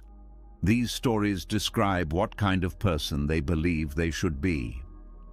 Some stories are created through praise from others. Some come from cultural expectations, others form through personal ambitions. But none of these stories remain fixed forever. Life continuously reshapes them. When the mind recognizes this fluid nature of identity, it becomes less attached to defending a specific image. Instead of protecting a rigid self-image, the person begins responding to life more openly. This openness creates acceptance. Another important insight appears when identity becomes less rigid. Emotional reactions begin to soften. Many strong emotional responses occur because the mind interprets events as personal threats. If someone receives criticism, they may feel deeply hurt because the criticism challenges the identity they hold about themselves. But when identity is viewed more lightly, criticism becomes information rather than an attack on the self. The person can listen, reflect, and learn without feeling that their entire identity is being questioned. This shift reduces defensiveness. It allows growth to happen more easily. Another common identity struggle appears in expectations about life direction. A person may imagine a very specific future for themselves. They may believe their life should follow a particular path. When events disrupt that path, disappointment arises. But often the disappointment comes not only from the change itself, but from the identity attached to the original plan. The person believed they were someone who would follow that particular journey. When life moves differently, the identity must adjust. If the mind resists this adjustment, suffering grows. But when identity becomes more flexible, new possibilities appear. The person discovers that their sense of self can evolve alongside life's changes. They are not limited to a single story about who they are. Buddhist philosophy introduces the concept of non-self to describe this insight. Non-self does not mean that individuals do not exist. It means that the identity people cling to is not permanent or independent. The self is a dynamic process shaped by experiences, thoughts, and conditions. Understanding this idea can feel uncomfortable at first. Many people rely on identity for stability, but when the mind becomes less attached to fixed self-images, it discovers a deeper form of stability. This stability does not depend on maintaining a specific identity. It comes from awareness itself. The person becomes comfortable with change. They recognize that life will continuously reshape circumstances, roles, and experiences. Instead of resisting these changes, they move with them. This movement creates calm. Identity becomes a flexible tool rather than a rigid structure. The person can step into different roles as life unfolds without feeling that their true self is being threatened. Another benefit of loosening identity appears in relationships. Conflicts between people often arise because both individuals are defending their identities. One person may believe they must always be right. Another may feel that admitting a mistake would damage their self-image. These attachments turn simple disagreements into prolonged conflicts. But when identity becomes lighter, communication improves. A person can admit uncertainty without feeling weakened. They can acknowledge mistakes without feeling ashamed. This honesty strengthens relationships. It replaces defensiveness with openness. The same principle applies to personal growth. When someone is strongly attached to an identity, learning can become difficult.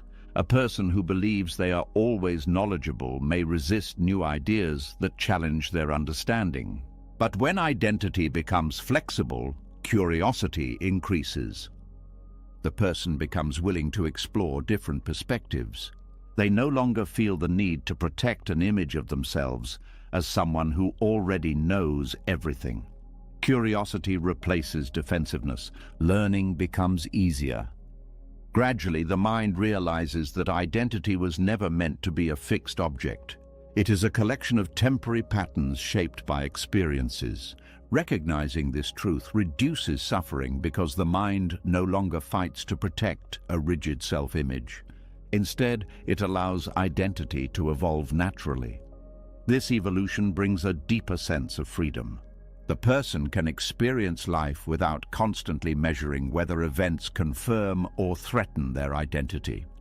They become less concerned with maintaining a specific image and more interested in understanding reality as it unfolds.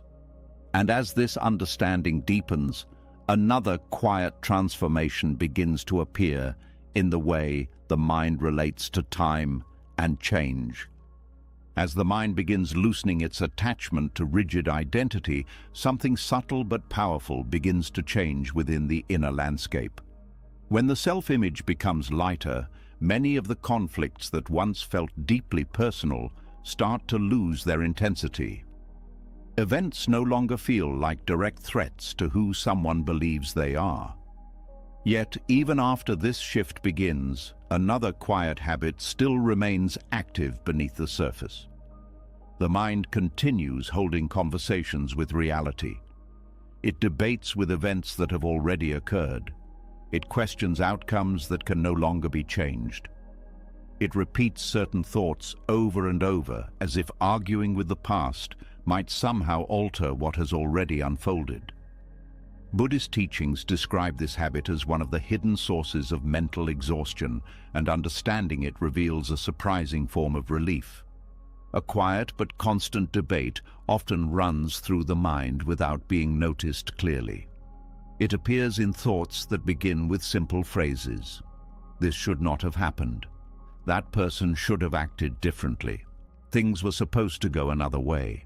These thoughts seem ordinary because they appear so frequently, yet each one represents a form of resistance to reality. The mind is not simply remembering what happened, it is arguing with it. When a person replays a difficult event in their thoughts, the mind often tries to rewrite the moment. It imagines alternative outcomes. It creates scenarios where different choices were made or where circumstances behaved differently. At first, this may seem like reflection, but often it becomes something else. It becomes a silent argument with reality itself. This argument rarely produces useful insight. Instead, it drains emotional energy. The mind becomes trapped inside the same conversation repeatedly. Every time the thought returns, the emotional response also returns.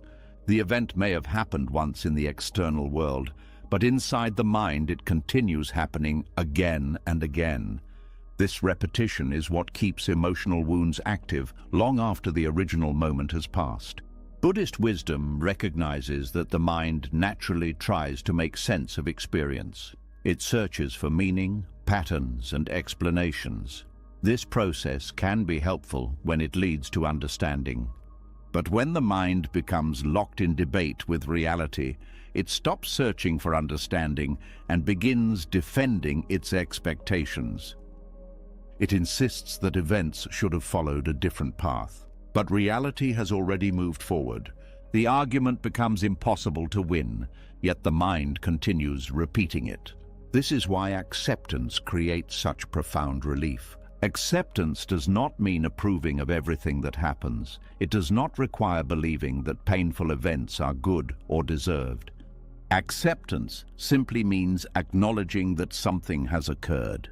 It replaces the phrase, "This should not have happened," with something much quieter.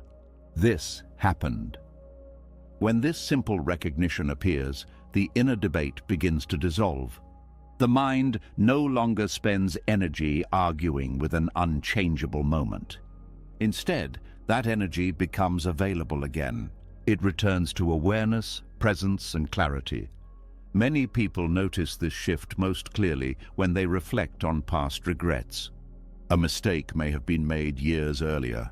Perhaps a decision led to consequences that still feel painful to remember. The mind may replay that decision countless times, asking why it happened or imagining how life would be different if another choice had been made. But the more the mind debates with the past, the heavier the regret becomes. The memory does not change. Only the suffering grows. When acceptance enters the picture, something remarkable occurs. The person recognizes that the event is part of their history. The mistake remains part of their story, but the argument with it ends. The mind may still remember the lesson, but it no longer relives the conflict. The emotional charge begins to soften. This same pattern appears in relationships. Someone may feel hurt by words that were spoken during a difficult conversation. Long after the conversation has ended, the mind may continue replaying those words. It may imagine responding differently or defending itself more clearly. Each time the memory returns, the emotional reaction also returns. The mind remains in debate with the moment. But when acceptance arrives, the person recognizes that the words were spoken and cannot be taken back. This recognition does not erase the pain immediately, but it stops feeding the pain with repeated argument. Without that argument, the emotion gradually loses its intensity. Another place where inner debate appears is in the mind's expectations about life's fairness. People often carry beliefs about how life should unfold. Hard work should lead to success. Kindness should be rewarded. Loyalty should always be returned. These beliefs feel reasonable, but reality does not always follow these patterns. When events violate these expectations, the mind begins debating with reality. It asks why the world behaved differently from what was expected. But this debate rarely produces peace.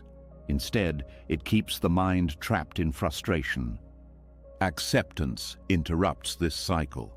The person recognizes that reality does not always follow moral symmetry. Good actions do not always guarantee good outcomes. Unfair events still occur. Acknowledging this truth may feel difficult at first, but it also brings freedom. The mind stops demanding that reality obey its expectations. Without that demand, emotional energy begins returning. The person can focus on how to respond rather than on arguing with what already exists. Another powerful transformation appears when the inner debate quiets. The mind becomes calmer. Much of mental exhaustion comes from constant internal conversation. Thoughts move rapidly from one argument to another. The mind tries to justify events, analyze them, or rewrite them. This continuous activity creates tension. When acceptance appears, the mental conversation slows down. The mind recognizes that some questions no longer require answers. Some events simply belong to the past. Some situations exist exactly as they are. This realization reduces mental noise. The mind becomes quieter. In that quietness, awareness grows stronger. A person begins noticing small details that were previously hidden beneath constant thinking. The rhythm of breathing becomes clearer. The body relaxes. The present moment becomes more vivid. This shift may seem simple, but it represents a profound change in the relationship between thought and reality. Instead of debating with life, the mind begins observing it. Observation requires less energy than argument. It allows experiences to unfold without constant interference. Over time, this quiet observation becomes a habit. The mind learns that not every thought needs to be followed. Some thoughts are simply echoes of old expectations. When these thoughts appear, the person recognizes them and allows them to pass. They do not become trapped inside the argument. This ability to release thoughts gently strengthens emotional stability. When a difficult event occurs, the mind may still react initially, but the person notices the beginning of the internal debate. They recognize the thought saying, "This should not have happened." Instead of continuing the argument, they pause. They allow the event to exist as part of reality. That pause interrupts the cycle of suffering. The emotional intensity begins to settle. Another important insight emerges through this practice. The mind often believes that continuing the debate will eventually produce closure. It thinks that if the situation is analyzed long enough, the right explanation will appear. But many experiences do not provide clear answers.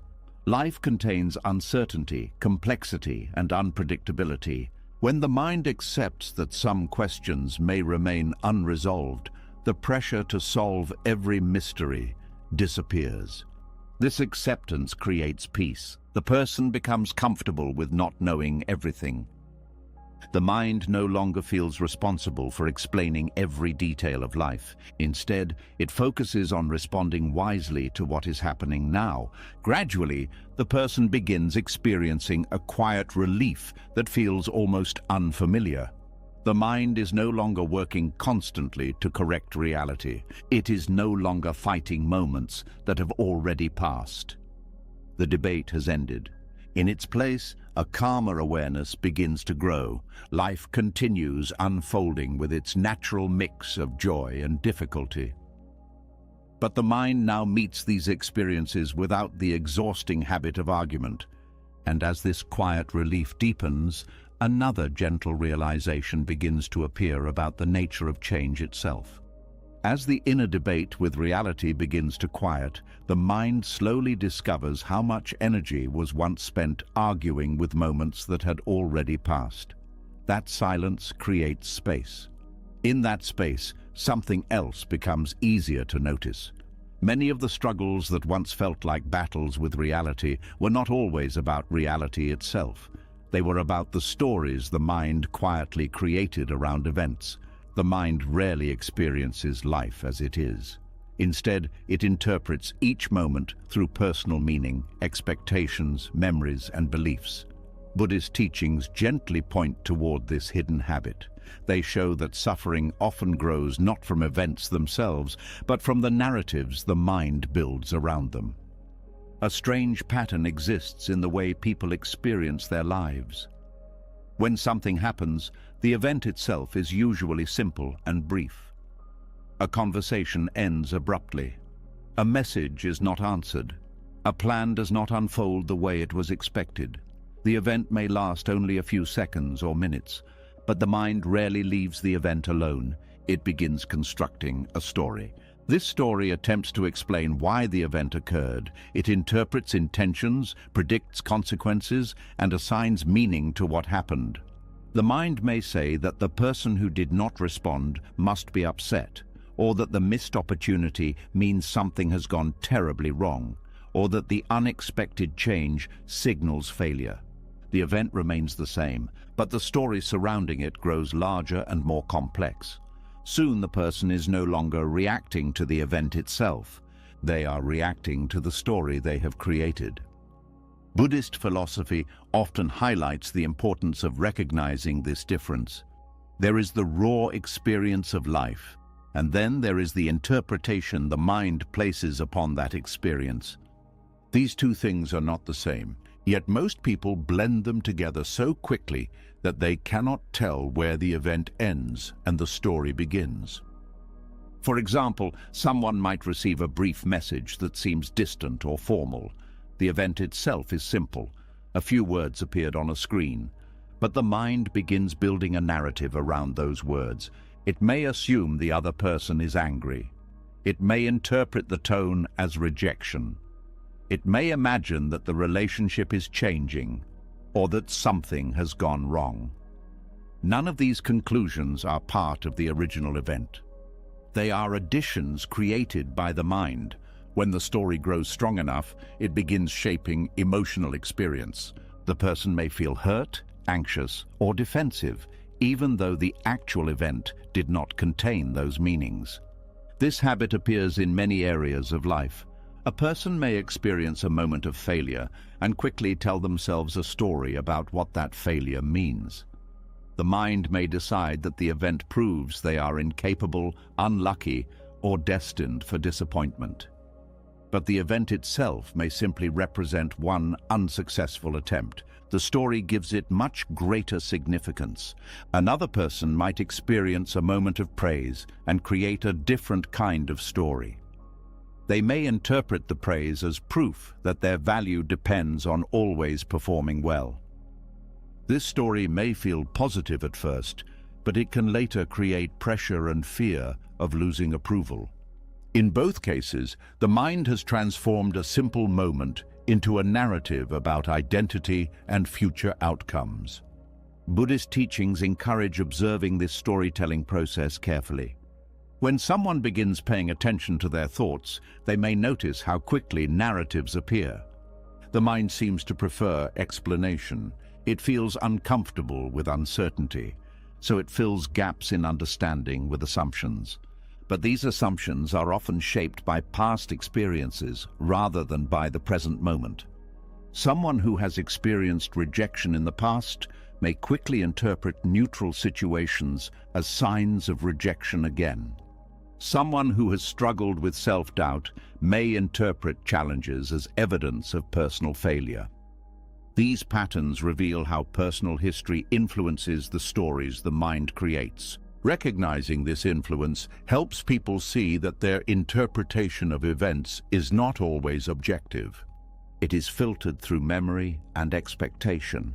This awareness creates a powerful shift. Instead of automatically believing every story the mind produces, the person begins questioning it. They ask whether the narrative truly reflects reality or whether it is simply one possible interpretation among many. This questioning reduces emotional intensity. When the mind realizes that its story may not be the only explanation, it becomes less attached to that interpretation. Another important insight appears when someone observes how narratives grow over time. A single event may inspire dozens of thoughts. Each thought may add another layer to the story. Soon the narrative becomes so elaborate that it feels completely real. The person may become emotionally invested in defending the story they have created. But if they pause and return to the original event, they may notice how simple it actually was. The story contained far more detail than the event itself. This realization often brings relief. It reminds the mind that not every interpretation deserves full belief. Some stories are simply mental constructions. Buddhist teachings often describe the mind as a storyteller. This description does not criticize the mind. Storytelling is a natural part of human thinking. Stories help people organize experiences and communicate meaning. But problems arise when the mind forgets that its stories are interpretations rather than absolute truths. When someone believes every narrative without question, they become trapped inside their own explanations. Events become heavier than they need to be. The mind reacts not only to reality but to the imagined meanings layered on top of it. When this habit softens, life becomes simpler. The person learns to notice the difference between observation and interpretation. Observation focuses on what actually happened. Interpretation adds assumptions about why it happened and what it means. For example, a person may observe that someone did not return a call. That is the event. The mind might then interpret that silence as rejection. But it could also mean the other person was busy, distracted, or dealing with something unrelated. Recognizing this uncertainty helps the mind remain open. It prevents emotional reactions from becoming too intense too quickly. This openness creates space for patience. Instead of reacting immediately to a story, the person waits to see what reality reveals next. Another transformation appears when narratives become less rigid. The mind becomes more curious. Curiosity replaces certainty. Instead of assuming they understand every situation immediately, The person remains interested in discovering what is actually unfolding. This curiosity reduces conflict. It allows people to approach life with flexibility rather than defensiveness. Relationships benefit greatly from this change. Many misunderstandings between people arise because both individuals believe the stories they have created about each other. One person may assume that the other acted intentionally to cause harm, while the other person may have had a completely different motivation. When both sides become aware that their interpretations might not be complete, communication improves. They become willing to ask questions rather than making accusations. This shift builds trust. The same principle applies to personal challenges. When someone faces difficulty, the mind often creates a narrative about what the difficulty means. It may describe the situation as proof that life is unfair or that success is impossible. But when the person recognizes that this interpretation is a story rather than an absolute fact, new possibilities appear. The difficulty may become an opportunity for learning rather than a final judgment about the future. This perspective reduces despair. It allows the person to continue moving forward. Gradually, the mind begins to experience reality more directly. Events still happen, and thoughts still arise. But the person becomes less attached to the stories those thoughts create. They observe them with curiosity rather than immediately believing them. This awareness weakens the emotional grip of narratives. The mind becomes calmer because it is no longer carrying the weight of every interpretation it invents. Reality becomes lighter when it is experienced without layers of unnecessary storytelling, and as this clarity deepens, another quiet truth about the nature of expectation and disappointment begins to reveal itself.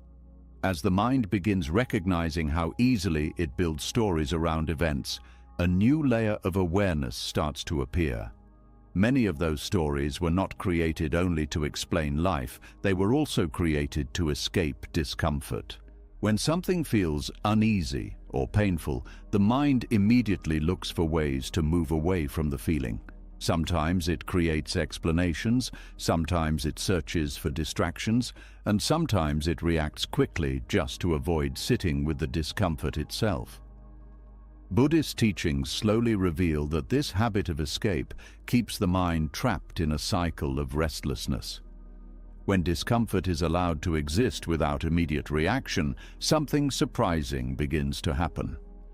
The feeling that once seemed unbearable often begins to lose its intensity on its own. A quiet fear often hides behind the human relationship with discomfort.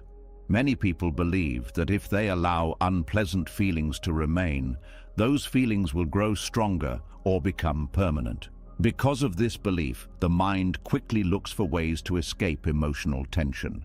Distraction becomes the most common response.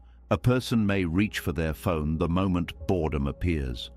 They may start a new activity when sadness arises. They may fill silence with constant noise so that uncomfortable thoughts cannot be heard clearly. These behaviors are so common that they often feel natural, but beneath them lies a simple pattern. The mind is trying to run away from discomfort. This escape can take many forms. Some people distract themselves with constant activity. They keep their schedules full so that they never have to pause and face what they are feeling. Others escape through entertainment, scrolling endlessly through information that fills the mind but rarely nourishes it. Some people respond through immediate reaction. When anger appears, they speak quickly. When fear rises, they avoid the situation completely. Each of these responses shares the same purpose. They move attention away from the discomfort as quickly as possible. At first, this strategy may seem effective. The person experiences temporary relief, but the relief rarely lasts. The discomfort returns later, sometimes stronger than before. Buddhist practice approaches discomfort differently. Instead of escaping it, the teachings suggest observing it. Observation creates a powerful shift. When someone pauses and allows discomfort to exist without trying to eliminate it immediately, they begin discovering something important about the nature of feelings. Discomfort behaves like a wave. It rises, reaches a peak, and then gradually fades. But this natural movement is interrupted when the mind reacts strongly to the feeling. When someone resists discomfort, the mind becomes tense. That tension keeps the feeling active. For example, when anxiety appears, the body may experience tightness in the chest or restlessness in the muscles. If the mind reacts by saying this feeling must disappear immediately, the body becomes even more tense. The person begins worrying about the anxiety itself. This reaction feeds the original emotion. But if the person simply notices the sensation without fighting it, the experience begins changing. They observe the physical sensations carefully.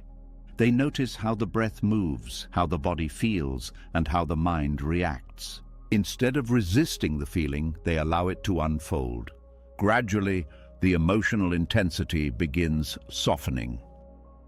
This process does not require forcing the feeling to disappear. It happens naturally when the mind stops resisting. Another important insight appears when someone sits with discomfort patiently. They realize that many feelings feel overwhelming only because they have never been experienced fully before. When emotions are avoided repeatedly, the mind becomes unfamiliar with them. The person may believe the feeling is too strong to handle simply because they have never allowed themselves to remain present with it. But when they finally sit with the emotion calmly, they discover that the experience is manageable. The mind learns that discomfort does not have to be feared. This learning builds confidence. Instead of reacting impulsively whenever discomfort appears, the person becomes curious about it. They observe how the feeling moves through the body and mind. This curiosity transforms the relationship with emotion. Discomfort becomes something to understand rather than something to escape. Buddhist meditation practices often focus on this simple act of sitting with experience. During meditation, thoughts and feelings appear naturally. Some of them are pleasant, while others may be uncomfortable. The practice is not to eliminate these experiences, but to observe them without interference. When someone practices this regularly, they become familiar with the rhythm of emotions. They see how quickly feelings change when they are not constantly resisted. This familiarity creates stability. The person becomes less reactive in everyday situations because they have learned that emotions do not control them. They are simply experiences passing through awareness. Another transformation occurs in the relationship with physical discomfort. Many people react strongly to small physical sensations. A slight ache, restlessness, or fatigue can trigger irritation. The mind immediately labels the sensation as a problem that must be fixed. But when someone practices sitting with physical sensations calmly, they begin noticing how those sensations shift. The body constantly changes. A sensation that feels intense at one moment may soften a few minutes later. Observation reveals this movement. The person learns that reacting immediately to every discomfort is not always necessary. Sometimes simply remaining present with the sensation allows it to change naturally. This insight also applies to emotional pain. Sadness, frustration, or loneliness may appear unexpectedly. The mind often tries to remove these feelings quickly. But when someone allows the emotion to exist without escape, they begin understanding it more deeply. They may notice the thoughts connected to the feeling. They may observe how the body responds. They may recognize patterns that have repeated throughout their life. This awareness transforms emotional pain into insight. The person learns from the experience rather than simply avoiding it. Over time, this practice builds resilience. Resilience does not mean eliminating discomfort from life. It means developing the ability to remain steady while discomfort exists. A resilient mind does not panic when difficult emotions appear. It recognizes them as temporary experiences. This steadiness reduces fear. When someone knows they can sit with discomfort without collapsing, they become less afraid of challenging situations. They approach life with greater courage. Another benefit appears when the habit of escape fades. The mind becomes quieter. Constant distraction creates mental noise. The person moves from one activity to another without fully experiencing any moment. But when someone allows discomfort to exist without immediately filling the space with distraction, the mind begins to settle. Moments of stillness appear. In that stillness, awareness deepens. The person becomes more connected to their inner experience. They notice thoughts and emotions more clearly. This clarity leads to wiser choices. Instead of reacting automatically, they respond thoughtfully. Life becomes less chaotic because the mind is no longer driven by constant avoidance. Even simple moments begin to feel richer. Silence no longer feels threatening. It becomes an opportunity for reflection. The person begins appreciating calm moments that were previously filled with distraction. This appreciation creates balance. Pleasant experiences become more meaningful, and difficult experiences become easier to navigate. Gradually, the person discovers that discomfort is not an enemy. It is part of the natural rhythm of life. When welcomed with patience, it often carries important information about personal needs, boundaries, or unresolved emotions. Listening to discomfort carefully allows the person to understand themselves more deeply. Instead of running from their inner world, they become familiar with it. This familiarity creates peace. The mind no longer fears every unpleasant sensation. It trusts its ability to remain present even when experiences are difficult. And as this trust grows stronger, another quiet understanding about patience and emotional endurance begins to unfold within the mind. As the mind becomes more familiar with sitting beside discomfort without rushing to escape it, another quiet realization begins to emerge. Many of the emotions that once felt overwhelming were not unbearable because of their intensity alone. They felt unbearable because the mind was constantly resisting them. When that resistance softens, something remarkable begins to happen. The moment becomes clearer. The experience becomes simpler, and within that simplicity, a powerful phrase begins to carry unexpected strength. When the mind finally stops arguing and quietly says, "This is what is," a deep sense of grounding begins to appear. A subtle shift takes place the moment reality is acknowledged without distortion. The mind no longer tries to reshape the moment. It no longer searches for alternative versions of what could have happened. It simply recognizes the situation as it stands. This recognition may appear ordinary, but it carries immense power. For many people, the mind spends enormous energy trying to avoid simple recognition of reality.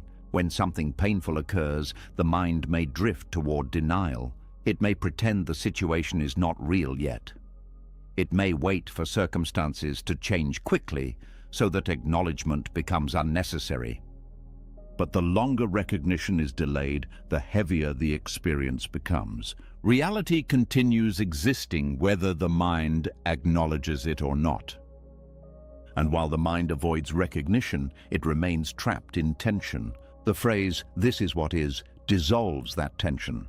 It brings the mind back to the present moment. Instead of struggling with what should have been, attention settles on what actually exists. This shift may feel uncomfortable at first because honest recognition removes the protective layer of illusion that the mind sometimes creates. But once that layer disappears, clarity arrives. Clarity does not eliminate difficulty, but it removes confusion. Without confusion, the mind becomes calmer. Buddhist teachings often describe this process as seeing things clearly. Clear seeing does not involve judgment. It does not add labels such as good or bad. It simply recognizes the truth of the moment. When someone practices this recognition, they begin noticing how much emotional energy was previously spent resisting reality. For example, when a relationship changes unexpectedly, the mind may spend weeks or months replaying conversations and imagining how events could have unfolded differently. Each thought tries to reshape the past. But when the mind finally acknowledges the present situation honestly, something begins to settle. The relationship has changed. The moment cannot be reversed. Once this truth is accepted, the internal struggle loses its fuel. Emotional energy begins returning to awareness rather than being consumed by resistance. Another example appears when a person faces a difficult personal challenge. Perhaps a plan has failed, or a path that once seemed certain has suddenly disappeared. The mind may search desperately for explanations or blame itself for what happened. But often the first step toward peace is not solving the entire problem. It is recognizing the present reality clearly. This is what is. The moment is acknowledged without distortion. This acknowledgement creates a foundation. From that foundation, thoughtful action becomes possible. Without recognition, the mind remains lost in confusion. Recognition brings stability. This stability does not remove all emotional pain, but it prevents pain from becoming chaos. The person understands where they stand. They see the situation as it truly exists, rather than as they wish it to be. Another powerful effect of honest recognition appears in the way it restores presence. When the mind argues with reality, it often becomes trapped in the past or future. It revisits old events or anticipates possible outcomes. But when someone says this is what is, attention returns to the present moment. The person becomes aware of their surroundings, their breath, and the sensations within their body. This awareness grounds the mind. The present moment becomes the place where life is experienced directly, rather than interpreted through endless thought. This grounding also reduces anxiety. Much anxiety comes from uncertainty about what might happen next. The mind tries to predict the future in order to feel safe. But these predictions often create fear rather than clarity.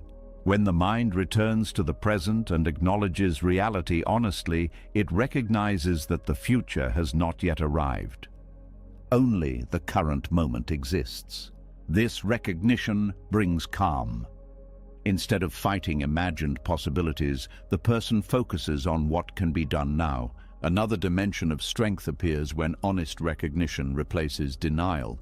Denial may feel comforting temporarily because it protects the mind from painful truth, but denial also delays healing. When reality is avoided, the person remains disconnected from their experience. Healing begins when the truth is seen clearly. For example, someone may struggle with a difficult emotion they have been trying to ignore. They may avoid acknowledging sadness or disappointment because they fear the feeling will overwhelm them. But when they finally say, "This is what I am feeling," the emotion becomes easier to understand. Acknowledgement allows the feeling to move. Without acknowledgement, the emotion remains hidden and unresolved. Honest recognition, therefore, becomes an act of courage. It requires facing reality directly rather than escaping into distraction or denial. This courage strengthens the mind. Each time someone acknowledges a difficult truth, they build confidence in their ability to face life as it unfolds. This confidence reduces fear. The person learns that reality, even when painful, can be experienced without destroying inner stability. Another transformation occurs when recognition becomes a habit. The mind begins meeting situations with openness rather than resistance. Unexpected events still occur, but they are approached with curiosity instead of panic. The person asks what the situation requires rather than asking why it should not exist. This shift creates resilience. Resilient individuals do not avoid reality. They acknowledge it quickly and respond thoughtfully. Their strength comes from clarity. They understand that energy spent resisting the moment is energy that cannot be used to move forward. By accepting reality clearly, they free that energy. It becomes available for growth, adaptation, and meaningful action. Buddhist philosophy often emphasizes that acceptance is not passivity. It does not mean surrendering responsibility or refusing to act. Acceptance simply means recognizing the starting point. Action becomes effective only when it begins from truth. If someone refuses to acknowledge their circumstances honestly, their efforts will be misdirected.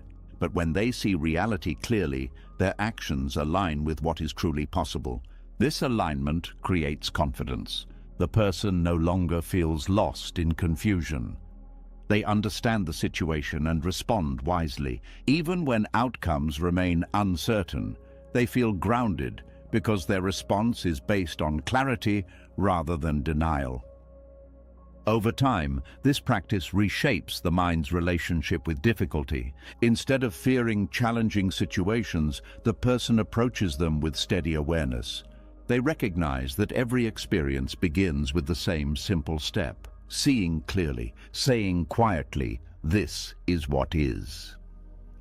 From this recognition, the mind becomes stable, emotions settle, thoughts become clearer, life continues unfolding, but the person meets each moment with honesty rather than resistance.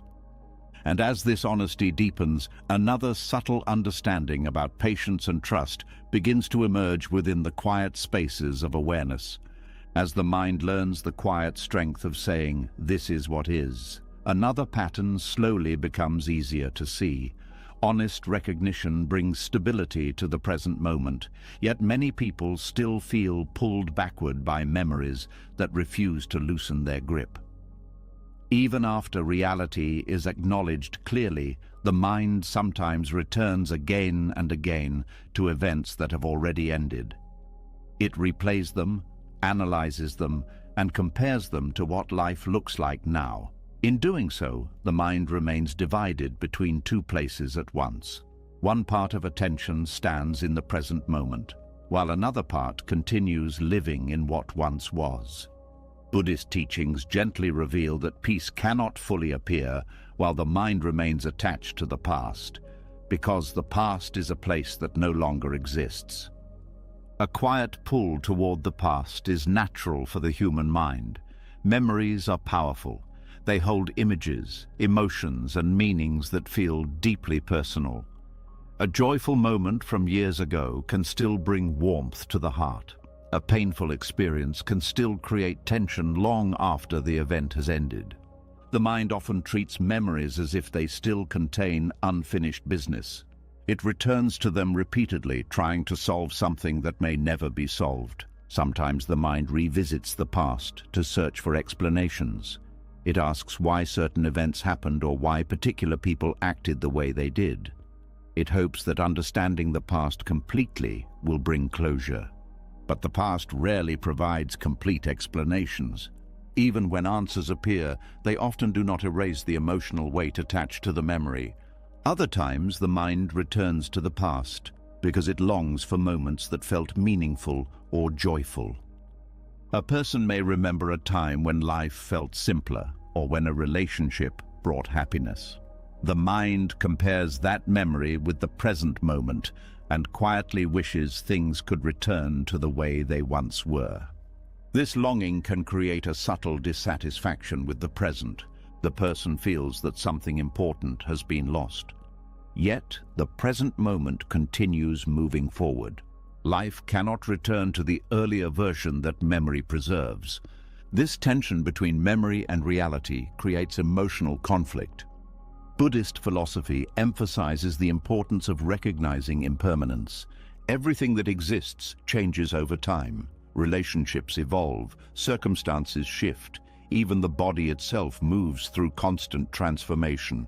Memories often capture moments as if they were permanent snapshots, but those moments belonged to a particular time, a particular set of conditions that no longer exist. When the mind clings to these snapshots, it begins resisting the natural movement of life.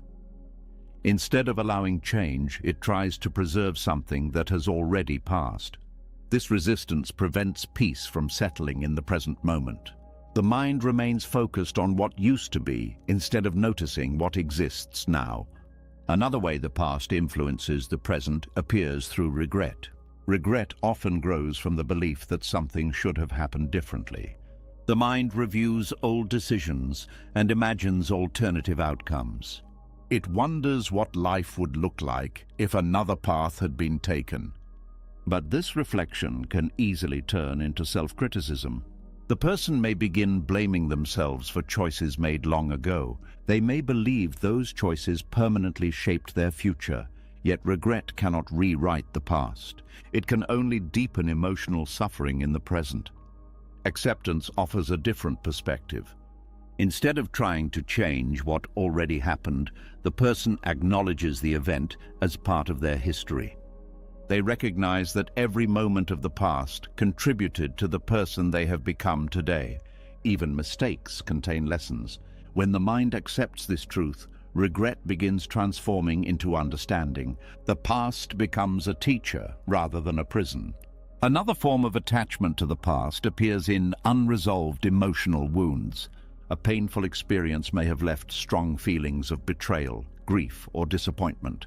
The mind may hold on to these emotions as a way of protecting itself from future harm. It believes that remembering the pain clearly will prevent the same situation from happening again. But holding on to emotional wounds often creates the opposite effect. The person continues reliving the pain internally. They remain connected to the experience long after the external situation has ended. Acceptance allows healing to begin. This does not mean forgetting what happened. It means recognizing that the event belongs to the past and does not need to control the present moment. The person acknowledges the experience, learns from it, and gradually releases the emotional grip it once held. This release restores emotional balance. Another important insight emerges when someone observes how memories function. Memories are not perfect recordings of events. They are shaped by perception, emotion, and interpretation. Two people may experience the same event, but remember it differently. Over time, memories may even change as the mind revisits them. Understanding this helps reduce the authority that memories often carry. The mind realizes that the past it clings to may not be as fixed or accurate as it once believed. This realization softens attachment. Instead of treating memories as absolute truths that must shape the present, the person sees them as reflections of earlier experiences. They remain meaningful, but they no longer dominate the present moment. Peace grows when attention returns to what is happening now. The present moment contains its own richness. The body breathes, the senses perceive, and life continues unfolding with new possibilities. But these possibilities remain hidden when the mind is occupied with past events. When someone releases their attachment to the past, the present becomes clearer. They notice small details that were previously overlooked. They appreciate conversations, sensations, and moments that once passed unnoticed. This awareness brings calm. The person no longer feels trapped between memory and reality. They stand fully within the moment they are living. Another benefit of releasing the past appears in relationships. When someone carries unresolved memories into new interactions, they may interpret present situations through the lens of earlier experiences. A person who was once hurt may become cautious or defensive, even when the current relationship is different. But when the past is accepted and released, the mind approaches new experiences with openness. The person responds to what is actually happening rather than reacting to echoes of earlier pain. This openness strengthens connection. It allows relationships to grow without being burdened by old patterns. Buddhist teachings often describe this practice as letting go. Letting go does not erase memories or deny their importance. It simply removes the emotional attachment that keeps the mind tied to them. The person still remembers their experiences, but they no longer carry them as weights. Instead, they carry them as wisdom. Over time, this practice transforms the way the mind experiences change. Change is no longer seen as something that steals the past. It becomes a natural movement of life. Each moment appears, unfolds, and passes. Clinging to earlier moments prevents the mind from fully experiencing the ones that arrive afterward. When someone releases that clinging, they begin to trust the unfolding of life again. They recognize that peace is not found by preserving the past. It is found by allowing life to continue moving forward. In that forward movement, the present moment becomes a place of renewal rather than comparison. And as the mind grows more comfortable with releasing the past, another subtle insight about the nature of change and transformation begins to reveal itself. As the mind slowly learns to loosen its grip on the past, something else begins to change quietly beneath the surface. When memories stop pulling attention backward, the present moment becomes clearer and more stable. Yet many people still carry another invisible burden that continues shaping their daily experience. Even when the past is no longer dominating attention, the body and mind often remain tense. Stress has become such a familiar companion that many people believe it is simply part of living. But Buddhist teachings reveal something deeper about this tension. Much of what people call stress does not come directly from life itself. It grows from the mind's resistance to what is happening. When that resistance softens, the relationship between the mind, the body, and stress begins to change in remarkable ways.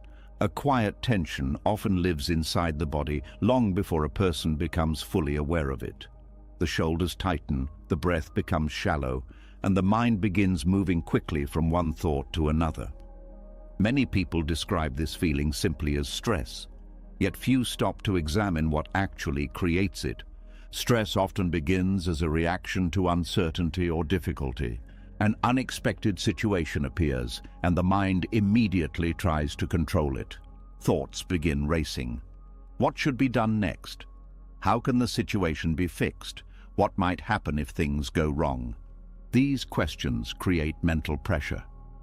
But beneath the questions lies something deeper. The mind is resisting the fact that the situation already exists. It wishes reality were different. This quiet resistance activates the body's stress response. The nervous system interprets resistance as a signal that something is wrong and must be corrected immediately. The body prepares for action. The heart beats faster, muscles become alert, breathing changes. This reaction can be useful in moments of real danger, but many stressful experiences do not involve physical threat. They involve psychological resistance. A person may worry about a future event that has not yet happened. They may replay a conversation repeatedly, hoping to find a better version of what could have been said. The body reacts to these thoughts as if the threat is present now. This is why stress often feels exhausting. The body remains in a state of alertness even when no immediate action is required. Buddhist teachings approach this pattern with remarkable clarity. They show that stress grows stronger when the mind fights reality. The mind insists that the moment should be different. It pushes against circumstances that cannot be changed instantly. This internal struggle keeps the nervous system activated. Acceptance interrupts this process. When the mind acknowledges the present moment honestly, the struggle stops. The phrase, "this is what is," becomes more than a statement of recognition. It becomes a signal to the nervous system that the fight has ended. The body begins to relax, breathing deepens, muscles soften, the mind becomes quieter. This shift may happen gradually, but its effects are profound. The person discovers that calm does not require eliminating every difficulty in life. It begins the moment resistance fades. Another important change appears in the way the mind interprets challenges. When resistance dominates perception, every problem feels like a threat.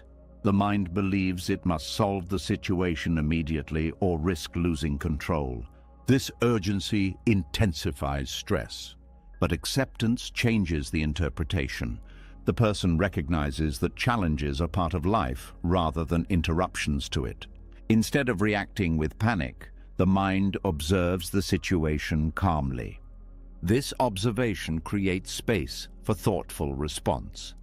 The nervous system remains more balanced because the mind is not sending signals of danger. Over time, this shift rewires the relationship between the mind and stress. The person becomes less reactive to unexpected events. They no longer assume that every difficulty requires immediate emotional struggle. They recognize that many situations unfold naturally when approached with patience. Another transformation appears in the body itself. Chronic stress often results from long periods of mental resistance. When someone constantly worries about the future or resists the present, the body remains tense. This tension affects sleep, digestion, and overall health. But when acceptance becomes part of daily awareness, the body receives a different message. The message says that the moment is manageable. The nervous system responds by shifting toward relaxation. This relaxation supports healing. Sleep becomes deeper. Breathing becomes steadier. Energy that was previously consumed by tension becomes available again. The person begins to feel lighter. Another benefit of acceptance appears in decision-making. When stress dominates the mind, thinking becomes narrow. The person focuses only on escaping the problem quickly. This urgency often leads to impulsive choices. But when acceptance calms the nervous system, the mind becomes clearer. Thoughts slow down. The person can see multiple possibilities rather than reacting to a single fear. This clarity improves judgment. Decisions become more thoughtful and balanced. The person responds to situations rather than reacting blindly. Buddhist philosophy often describes this state as equanimity. Equanimity does not mean indifference. It means maintaining inner balance regardless of external circumstances. When the mind accepts reality as it unfolds, emotional reactions become steadier. Joy is experienced without clinging. Difficulty is faced without panic. This balance protects the nervous system from extreme swings between tension and relief. The body learns that stability is possible even during uncertainty. Another insight appears when someone observes how acceptance affects everyday experiences. Small inconveniences often trigger stress reactions. A delayed plan, an unexpected obstacle, or a misunderstanding may create immediate frustration. But when acceptance becomes habitual, these situations lose much of their emotional intensity. The person acknowledges the inconvenience and continues responding calmly. The nervous system remains steady. This steadiness accumulates over time. Instead of experiencing stress repeatedly throughout the day, the person moves through situations with greater ease. Moments of tension still occur, but they pass more quickly because the mind does not amplify them with resistance. Gradually, the person begins noticing that acceptance is not passive. It is an active form of awareness. It requires recognizing what is happening and allowing it to exist without immediate judgment. This awareness strengthens emotional intelligence. The person becomes skilled at observing their own reactions. When stress begins to rise, they notice it early. They pause, breathe, and acknowledge the situation clearly. This pause interrupts the automatic stress response. The body receives a signal that there is no need for panic. The mind returns to balance. Over time, this practice transforms the relationship between the mind and the nervous system. Stress no longer feels like an uncontrollable force. It becomes a signal that resistance may be present.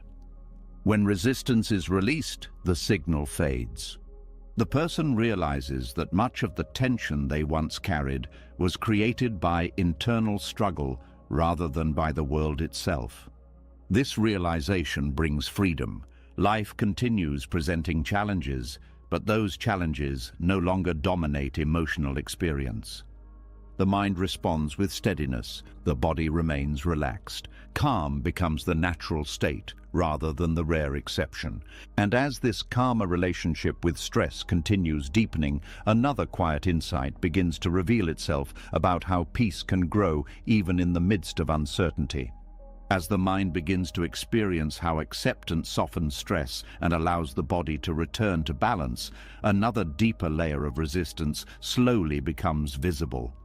Many people initially believe that resistance appears only because situations are painful or unexpected, but when awareness grows stronger, it becomes clear that resistance sometimes comes from something much more subtle. Beneath many struggles with reality, a quiet force often operates without being noticed. This force is the ego's need to protect the image it has created about who someone believes they are.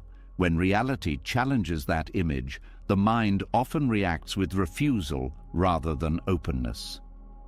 Buddhist teachings gently reveal that humility dissolves this hidden tension and allows a person to meet life with far greater peace. A strange discomfort often arises when reality contradicts the image a person carries about themselves.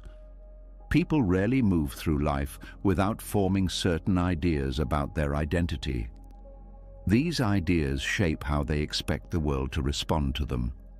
A person may quietly believe they deserve respect from everyone they meet. Another may believe they are someone who rarely makes mistakes. Someone else may carry the identity of being strong, intelligent, successful, or morally right. These identities may develop gradually through experience, praise, or personal effort. Over time, they begin to feel solid. The mind grows comfortable living within them. But life does not always cooperate with these identities. Situations appear that challenge them. A person who believes they are always respected may face criticism. Someone who believes they are always correct may discover they misunderstood something. A person who prides themselves on emotional strength may find themselves overwhelmed by unexpected sadness. At these moments, something subtle occurs inside the mind. Reality presents one version of events. The ego presents another, and when these two versions do not match, resistance begins. The mind may reject the situation. It may argue internally that the criticism is unfair or that the mistake does not really count. It may blame external circumstances rather than allowing the experience to reveal something new. This reaction does not come from wisdom. It comes from the ego's desire to protect identity. The ego functions like a guard protecting a fragile story about who someone believes they are. Whenever reality threatens that story, the guard reacts quickly. It denies, deflects, or resists the truth of the moment. At first, this defense may seem helpful. It protects pride and prevents the discomfort of admitting vulnerability. But over time, it creates distance from reality. The person becomes more concerned with defending identity than with understanding the situation itself. This distance prevents growth. Buddhist philosophy approaches identity very differently. It teaches that the self-image people protect so carefully is not fixed or permanent. It is a temporary collection of thoughts, experiences, and roles. These elements change constantly as life unfolds. When someone understands this truth, the ego's need for protection begins to soften. The person no longer feels compelled to defend a rigid identity. Instead, they become open to learning from experience. Humility plays an important role in this transformation. Humility does not mean believing oneself to be inferior. It simply means recognizing that no identity is complete or permanent. A humble mind remains open to correction, growth, and new understanding. This openness reduces conflict with reality. When something unexpected happens, the person does not feel personally attacked. They simply observe the event and respond thoughtfully. Another example of ego-driven resistance appears when people struggle to admit mistakes. The ego often interprets mistakes as threats to personal worth. Instead of acknowledging the error, the mind may search for excuses. It may blame circumstances or other people. This reaction protects the self-image temporarily but prevents learning. Humility transforms this situation. When the mind becomes comfortable acknowledging imperfection, mistakes lose their emotional weight. They become opportunities for understanding rather than evidence of failure. The person can examine the situation calmly and adjust their actions in the future. This ability strengthens wisdom. Another subtle form of ego appears in the desire to appear strong at all times. Many people believe that admitting difficulty or uncertainty will make them seem weak. As a result, they hide their struggles even from themselves, but this denial often creates internal tension. The person carries emotional weight while pretending everything is under control. Humility removes this burden. When someone accepts that vulnerability is part of being human, they no longer need to maintain the illusion of constant strength. They can acknowledge difficult feelings honestly. This honesty allows emotional healing to begin. The same principle applies to disagreements. The ego often insists on being right. When someone challenges an opinion, the mind may react defensively. It focuses on winning the argument rather than understanding the other perspective. But humility changes the goal of conversation. Instead of proving superiority, the person seeks truth. They listen carefully and consider whether new information might expand their understanding. This attitude reduces conflict. It transforms debate into dialogue. Relationships improve because communication becomes more open and respectful. Another dimension of ego-driven resistance appears in expectations about life's fairness. A person may believe they deserve certain rewards because of their efforts or intentions. When life does not deliver those rewards, frustration grows. The mind feels that reality has violated an unwritten rule. But Buddhist teachings emphasize that life does not operate according to personal expectations.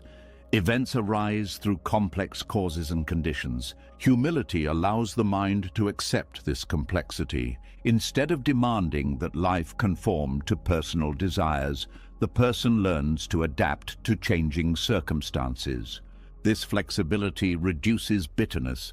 It allows emotional balance to return even when outcomes differ from expectations. Another important insight appears when someone observes how pride influences reactions to criticism. Criticism can feel uncomfortable because it challenges identity. The ego may respond by rejecting the feedback immediately, but humility allows the person to pause.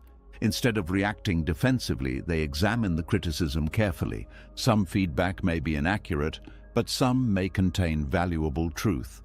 Humility allows that truth to be seen without emotional resistance. The person becomes more capable of growth because they are not trapped defending a fixed self-image. Over time, humility becomes a source of strength rather than weakness. A humble mind remains flexible. It adapts easily because it is not rigidly attached to identity. This flexibility allows the person to navigate life's changes with calm awareness. When unexpected situations arise, they respond thoughtfully rather than reacting from wounded pride. The mind remains aligned with reality rather than fighting against it.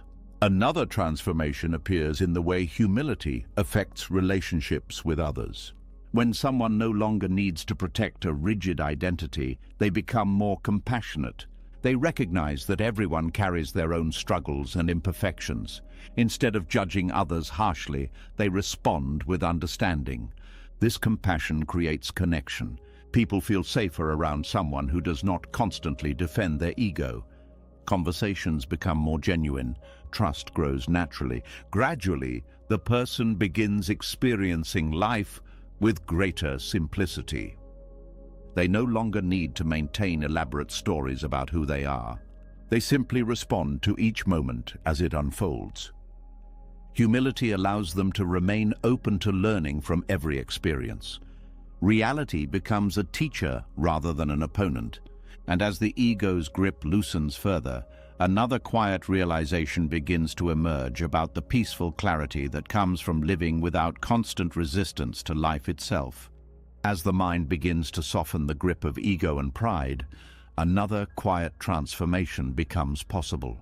When identity is no longer constantly defending itself, awareness becomes clearer and more spacious.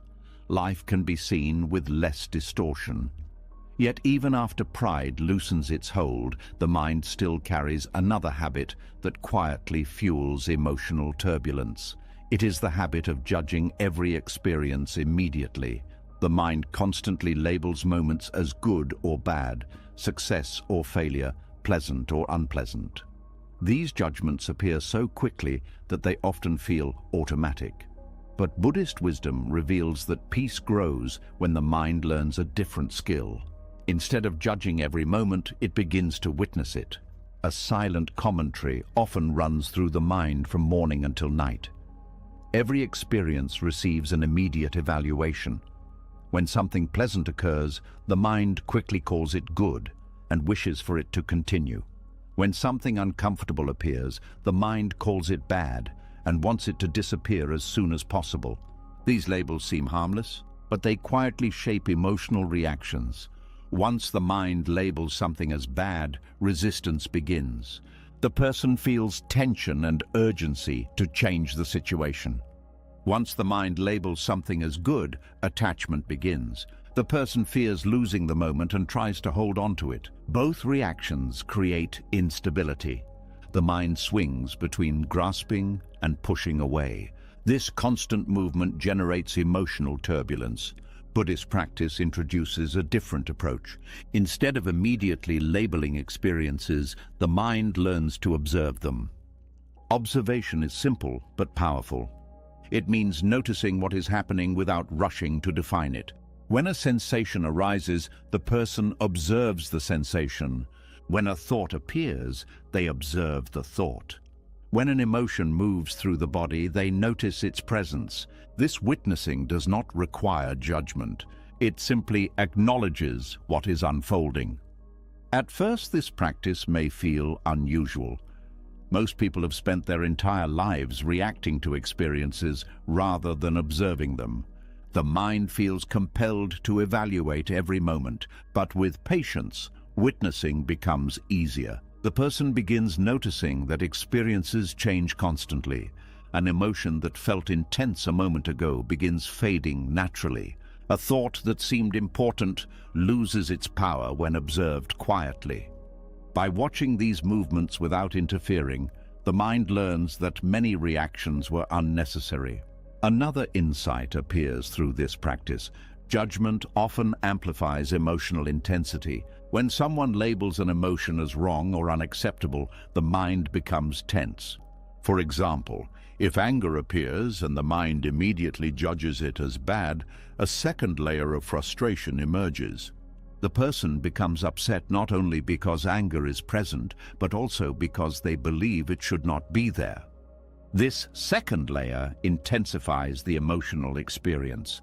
Witnessing removes this extra burden. The person notices the anger without condemning it. They observe how it feels in the body and how it moves through the mind. Without judgment, the emotion loses much of its intensity. It becomes easier to understand rather than something to fight. This approach also reveals the temporary nature of experience. Everything that arises eventually passes. Thoughts appear and disappear. Sensations shift constantly. Emotions rise and fall like waves. Judgment interrupts this natural flow. When the mind labels an experience strongly, it tries to hold on to it or push it away. But witnessing allows the flow to continue. The person sees experiences moving through awareness without becoming trapped by them. Over time, this awareness creates emotional balance. The mind becomes less reactive. Situations that once triggered strong responses now pass through awareness with greater ease. Another transformation occurs in the way people relate to their thoughts. Many individuals believe that every thought deserves attention. They follow each idea as if it represents truth. But witnessing reveals something surprising. Thoughts are not commands or facts. They are simply mental events. When someone observes their thoughts carefully, they notice how many of them repeat the same patterns. Some thoughts predict problems that never occur. Others revisit past events without producing new understanding. When the mind witnesses these thoughts, instead of immediately believing them, their influence weakens. The person realizes they do not need to follow every mental story. They can watch the thought appear and allow it to pass. This freedom creates calm. The mind becomes quieter because it no longer chases every idea that arises. Witnessing also strengthens awareness of the body. Many emotions first appear as physical sensations. Tension in the chest, tightness in the throat, or warmth in the face may signal an emotional shift. When someone practices mindful observation, they become sensitive to these signals. They notice how emotions begin forming before they become overwhelming. This early awareness allows the person to remain steady. Instead of reacting impulsively, they observe the sensation and allow it to move naturally. The body gradually relaxes as the emotion passes. Another important benefit appears in relationships. Judgment often creates misunderstanding between people. When someone interprets another person's behavior quickly, they may assign motives that are not accurate. A simple action may be labeled as disrespect or indifference. But when the mind practices witnessing, it becomes more patient. The person observes the situation without immediately assigning meaning. This openness allows communication to unfold more clearly. They become curious about the other person's perspective rather than reacting defensively. Relationships improve because reactions are guided by understanding rather than assumption. Witnessing also reduces self-criticism. Many people judge themselves harshly for thoughts or emotions they believe they should not experience. They may feel ashamed of anger, fear, or doubt. But mindful observation changes this relationship. The person sees these emotions as natural human experiences rather than personal failures. This understanding creates compassion toward oneself. Instead of fighting their inner world, they listen to it with patience. Compassion replaces judgment. Gradually, the mind begins experiencing life more directly. Without constant evaluation, moments feel lighter. The person notices simple details that once passed unnoticed. The sound of breathing, the movement of wind, the rhythm of conversation. These experiences become vivid because the mind is no longer distracted by endless labeling. Awareness becomes spacious. Peace grows in that space. Another important insight appears when witnessing becomes natural.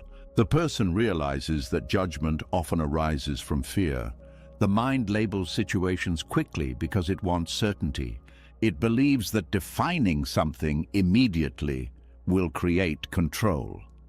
But life rarely offers perfect certainty. When the mind accepts this reality, it becomes comfortable observing events without rushing to conclusions. Curiosity replaces fear. The person remains open to discovering how situations will unfold. This openness strengthens emotional resilience. Challenges still appear, but they no longer trigger immediate turmoil. The mind watches the situation carefully and responds thoughtfully. Calm replaces reaction. Over time, witnessing becomes a way of living rather than a temporary exercise. The person moves through daily life with steady awareness. Experiences continue to arise, but they are no longer trapped in cycles of judgment. They are simply observed, understood,